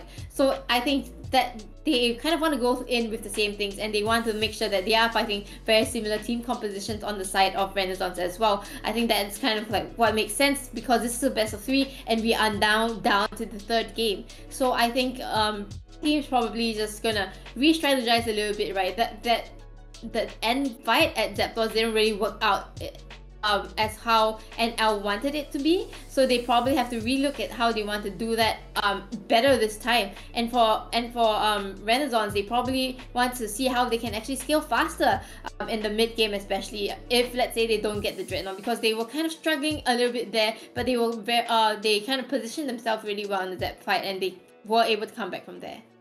Definitely. I think both teams will think, hey, no point reinventing the wheel. They're both close games. We just need to make slight optimizations in favor. So then that way we just need that slight edge. We don't want to do too much different, because for all we know, we've seen it a few times before where teams have gone, hey, we need to completely change what we're doing. And then after they've done that, they've just gotten dumpstered because they just weren't ready to play against the team. They weren't able to get the right sort of answers. So rather than have that sort of risky play, just make minor changes, change up the comps a little bit, maybe change your Lucario build, maybe change 1 or 2 picks, and then just get ready to jump into the game, run a similar sort of style, and then hopefully you just play better in the game.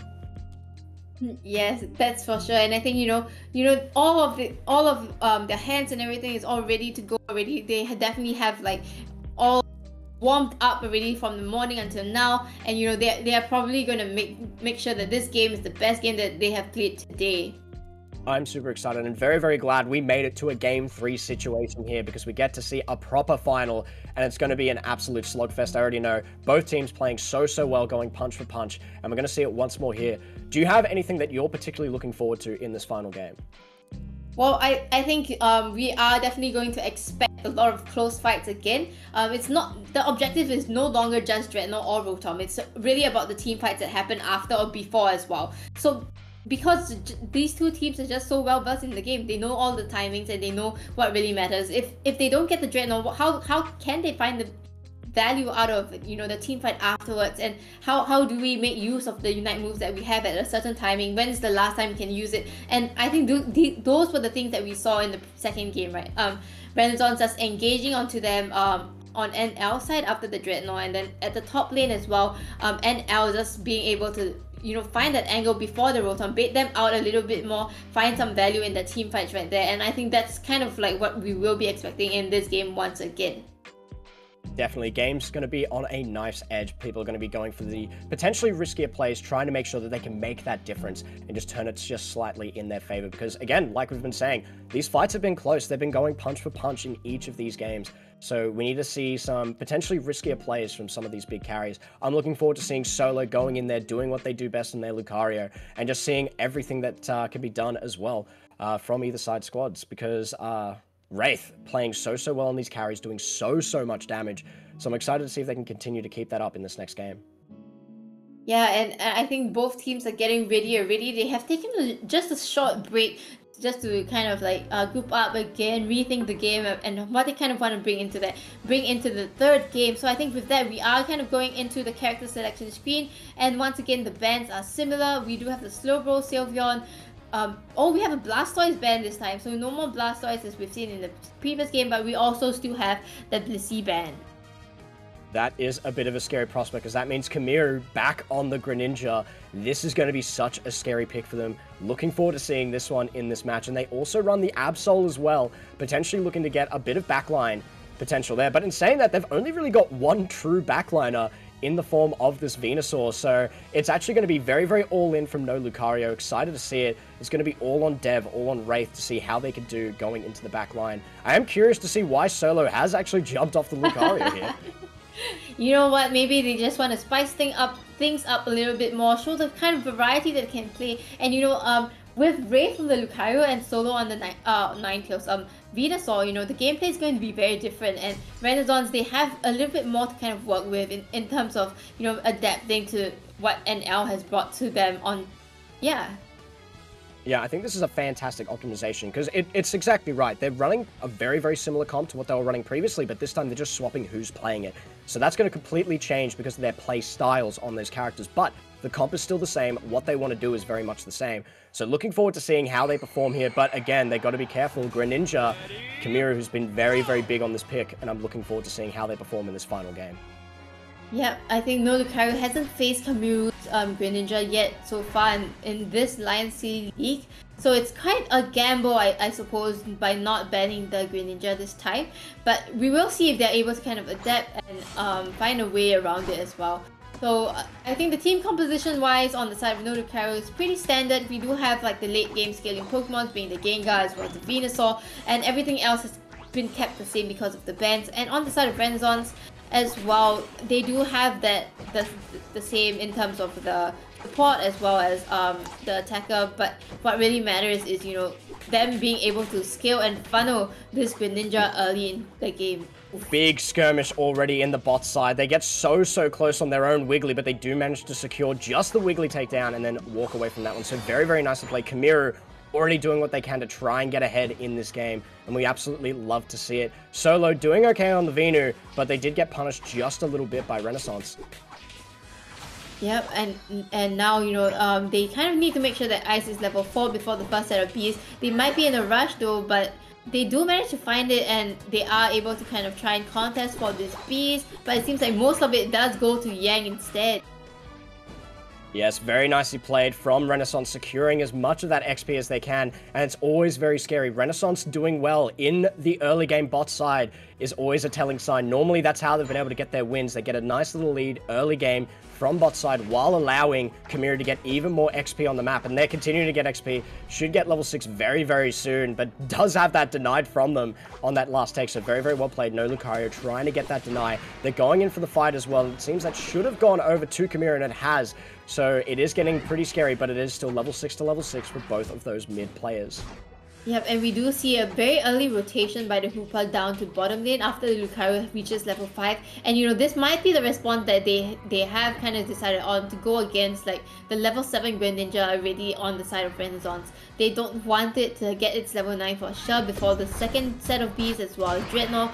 And you know, they have to be making all of this very mind-gamey kind of rotations as what we've seen just now. They do manage to find a knockout onto the opposing Hoopa, and that will do them quite good because now the rotations on Renaissance is a little bit more messy without their Hoopa. Dev just pops that Hoopa so quickly. So much damage coming from the Gengar. And a very nice CC to make sure they're able to lock that one down. And it looks like they are getting ready to battle for this, and then they'll likely all just port straight on down. They're going for the Bees. We'll see who's going to clean it up and if they're going to go for a massive fight. And it is going to be Renaissance that secures most of them for themselves. Is able to back away from that one, but they will get the Ninetales for it. That's a huge pick right before the Dreadnought spawns. So that's going to be very big for them. Even though they did lose a little bit on the Bees, they are going to have a numbers advantage, at least for the first few seconds. But unfortunately, it's taken them a little bit to port down. They are now in the fight. They do actually lose Lucario. That is devastating for the side of No Lucario, and now they're going to have to try and battle it out. Greninja has backed off as well, and has decided to walk it in rather than going for the port. And that means they should have a better pick onto Yang. They have actually just ported out. They're getting solo. That was a bad timing on the port, but they do manage to at least secure it at the end. And now we do see Haunter trying to get a little bit more value, but the Ninetales doing so much damage to the backline. Haunter secures another one with the Venu, but there are the resets. The Greninja is massive, but they do take them down before they can throw down the Unite, and now they have the better position on the Dreadnought. It's so close. They could still get a steal, and it goes in favor of Renaissance, stealing that one away. An absolute robbery. If you're No Lucario, you are devastated because you had such a better position. You were playing that fight better towards the back half, but Renaissance do take home the victory on that Dreadnought. You know, I must say that Renaissance did a really good job creating enough space for the Greninja to get its level 9 first before they chose to re-engage into the side of the Dreadnought fight. But it's just a little bit unfortunate that Dev, he manages to, you know, land one hit and the Greninja just crumbles. It's just so paper to this burst Pokemon that Dev is kind of running. And unfortunately, you know, they didn't want to use the Unite move there. There wasn't much of an secure by the side of No Lucario, and because of that, they kind of give the first Dreadnought to the side of Renaissance. And then we see No Lucario trying to make a fight work in their favor, but Renaissance fighting back. They're fighting on top of their point, had the better position, but here comes Dev to turn this one around. They lock them down, though, and they're going to be able to take them out as well. They're continuing to try and chase them down, but now they have to play defensive. They might just have to concede this Rotom now. They might go for a steal. Wraith is in position. They are going for the power-up punch build, but they weren't able to get in position. Nicely secured by Renaissance. Yep, I think Lucario on the side of no Lucario. This is so annoying to say, but like, you know, they are trying to find ways to come back into this game. With the PUP, they have a little bit more objective secure, but unfortunately, just like you said, didn't have the position. And Renaissance, they have a very dominating and aggressive playstyle, and they're going to make use of this time. This Rotom that they have to, you know, increase the lead even more. They managed to find a few knockouts and also get the tier 1 goal zone broken up as well. Such a good engage from Chimera, using that Unite move to make sure they can secure the goal. But in saying that, that means that Unite move won't be ready for this next Dreadnought fight. There's no way they'll have it up in time, even with all these takedowns here. So we are going to look towards the bot side now. We should hopefully see a bit of action. And they're even just trying to fight off Chimera just a little bit. They do currently have the XP lead, but again, they won't be fully ready for this fight. They won't have the Unite move. And the fight's broken out, and it's looking very, very close. Lots of damage coming out from both teams. Unite's getting thrown down, but we see the resets coming out from Chimera, able to get a few for themselves, and we do see no Lucario trying to fight back. Dev getting in the back line, doing what they do best, jumping on top of them with that Gengar, but now they're getting potentially caught out. We do see Solo trying to cut it back, is so low against Yang, and now they're potentially in such an awkward position, but they are running away. The Hooper's no longer there, but Yang still secures that takedown. Now looking back towards that fight, it seems they're just going to relax for a little bit. Yeah, it seems like the final strategy, once again, showing how it's so strong on this Greninja. We've seen it before on the Venusaur, but on this Greninja, it's just doing so much, but doesn't even get a chance to get out of this fight. And he is already level 14. Still have 1.5 minutes to the Zapdos fight. This Greninja is very scary for no Lucario.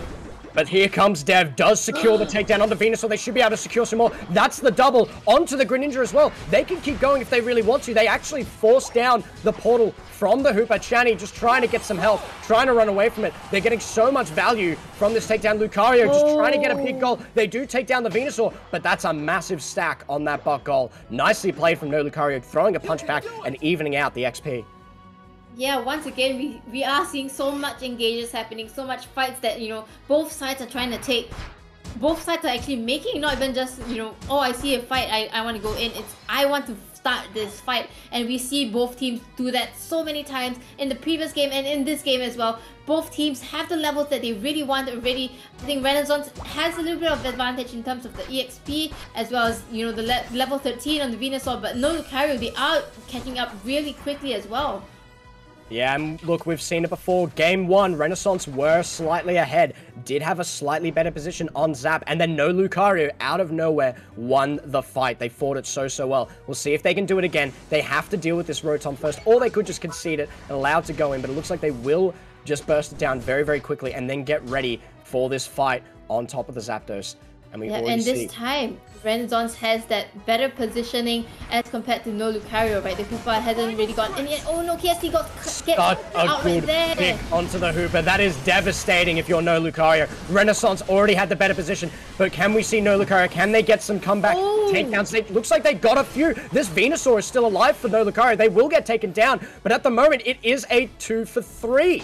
And it should be in favor of no Lucario. Gengar does have to walk away from that, does have the burst. Will they turn around? Will they be able to secure this? They're not quite able to do it. No. They do get taken down, but that is a ton of damage. And now we do see more members up for no Lucario. They are slightly better positionally. And now they do have the position on the Zap. They just need to stall. They just need to wait it out for their team to come back. Can they make it work? Can they continue to stagger these backs though on the side of Renaissance? Will they be able to turn this fight in their favor? They have zoned them, and now they're on top of the Zapdos. This Lucario though has gone power up punch. Can they get the secure? It is missed. The Greninja secures it for themselves, and it will be Renaissance that gets the Zap, and they will port back in, and they should be able to get the victory in this one. So well played from both sides, but Renaissance clutching up when it matters most. Well, I think the cat being able to catch the Hoopa, KST, I don't know what you were doing there, was just such a big deal for the side of Renaissance. No Lucario, they tried to turn the team fight. They managed to actually turn it, but then at the same time, Renaissance, once they have, you know, 3 Pokemon back, they actually go in for the Zapdos, and no Lucario, they don't have enough space to actually bring Wraith in, get the PUP in, and because of that, Renaissance, they walk out with the Zapdos, and now they have a lead against them. I don't think no Lucario, it will be quite hard for them to come back here. Yeah, it is kind of close scoreline-wise, but there's still a lot that they have to do in only 20 seconds. And it seems like they've still got Unites in favor of Renaissance. They're fighting for this point as hard as they can. Gengar potentially getting a 50, just barely missed it. Unfortunately, they're trying to go in for the burst, and it will be Renaissance that takes the victory. Very well played from both teams. Renaissance wins the series. Well, this is the first Lion City qualifiers that Renaissance actually gets the first place in, but very good attempt by No Lucario, and finally Renaissance, they can take a little bit of a break now. They finally have won themselves the one Lion City League qualifiers. No Lucario did their best there. They played so well, and it was so close in that last game, but Renaissance played it very well. They got the pick when it mattered most. Huge stuff, and they're going to be very happy to take that victory finally in the Lion City Cup. Yep, and I think, letting Kamiru use that Greninja has probably got to be the worst decision that No Lucario actually made in this game. I think, they did pretty well, even it out a little bit, especially when they were going against him on the Dragonite. But on this Greninja, he's just being able to do so much. I think 172 points and getting the MVP, a score of 89. He is overpowering the side of No Lucario. It was interesting to see that they let that one through. Very unfortunate for them. But I think it was a cool adaptation to at least see Solo and Wraith swapping up the picks. They went pretty well. Solo did a ton of damage in that game, and Wraith potentially had the shot to be able to steal that Zap. That game was much closer than it looked. If Lucario gets that steal on Zap, this might be a completely different game. So very well played. But looking at Yang getting almost 100k as well. So much damage on their own Venu. Yep, I totally agree with you, and wow, just so well played from both teams, I must say. Rebongs and NT being such great supports. Chani as well, I think, with all the rotations were just on point for the side of Renaissance, and on the side of No Lucario, with Wraith and as well as Solo just swapping roles, they did the best, and I think that was really a very nice game to watch and cast. Very well played. But once again, Kamiru will be the star of the show, going in there with some early XP, doing a ton in those fights and getting that early lead. Dev also had a really good showing that game, doing so much in the backlines, getting so much, but nicely played from both squads. Even though No Lucario went down there, they should be very happy with how they performed here. They did so well, and they came so close. Again, just barely off from a steal, so love seeing this match, and very well played to both teams. Yeah, I mean, this is the last game that we're going to spectate as part of the third qualifiers, but there's still a championship coming on, and this grudge battle is just going to continue onwards. So now we do see, the Elite Division, Renaissance coming on top. They have won the Lion City League Pokemon Unite Tournament third qualifier, so they will be walking out of this competition with 10 LCL points as well as $200. And second place, we do have No Lucario, so they aren't going off empty-handed either. They will get off with 9 LCL points as well as $140. Very nicely done for both teams. And also Kimochi able to get 8 LCL points. Still the massive effort from them, and they showed off some really good stuff. So glad to see all three of these teams today. And we're looking at the Master Division, which was played off-stream, and it was NSV that takes home the victory in that series. Very nicely played. They'll be very happy with their 8 LCL points as well as $100 for their team. And then it was followed by Elite 4, formerly Team Rocket, will get 7 points as well as $70. And Pokemon did their best, had a pretty good showing. Unfortunately, weren't able to win today, but still go home with 6 LCL points.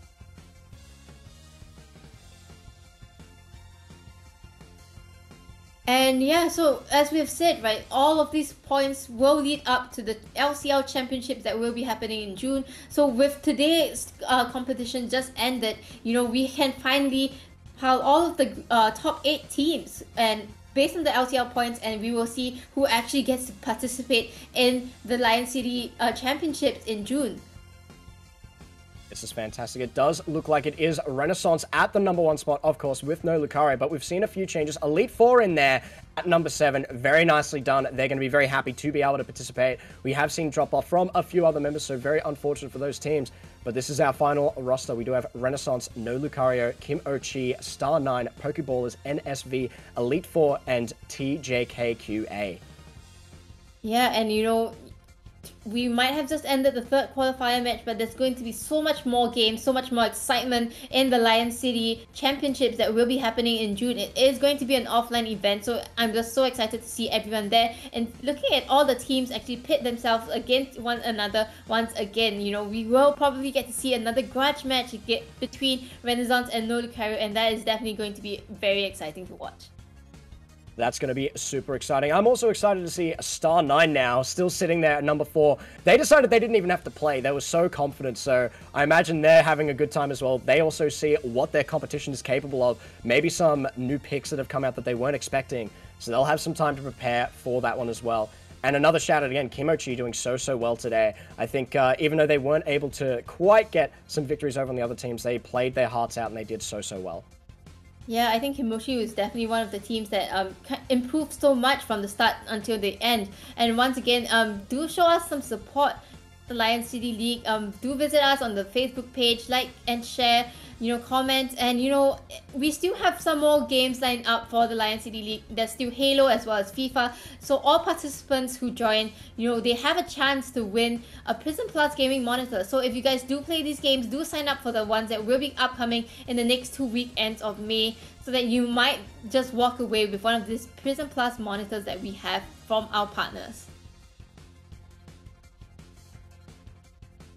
What a day. That was so much fun. I was very glad to be alongside you, RT, to be able to commentate those ones. I had so much fun. Do you have any highlights from today? Well, I think, you know, I think the last few games between Renaissance as well as NL were just so close. They were all back to back from all 3 games, and I think, you know, that was a really amazing game to be watching, and so much skill involved as well. To be able to cast it has been an amazing part of this Lion City League Qualifiers 3. Definitely. I thought much the same. That last series was an absolute treat. Fantastic games all round for the entire tournament, but that last game was a little bit of a treat.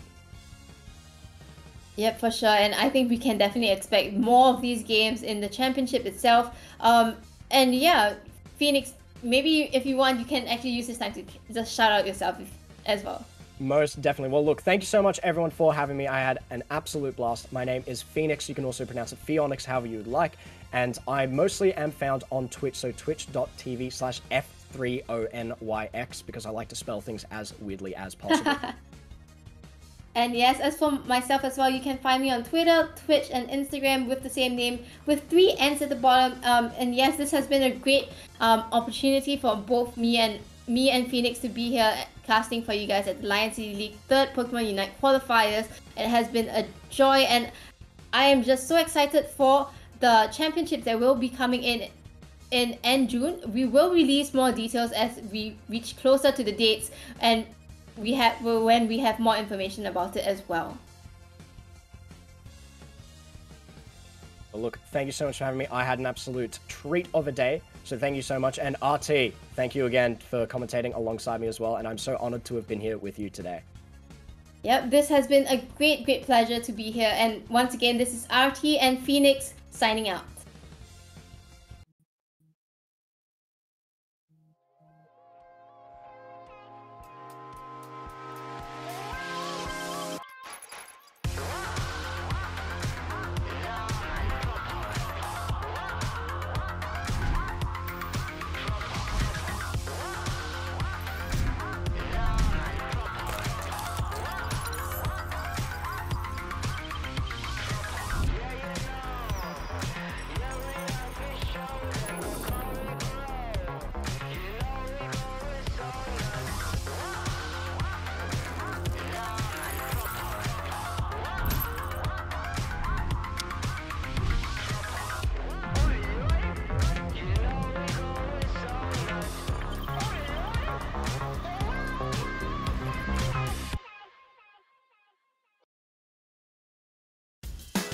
Do you need a degree to get that promotion or career switch?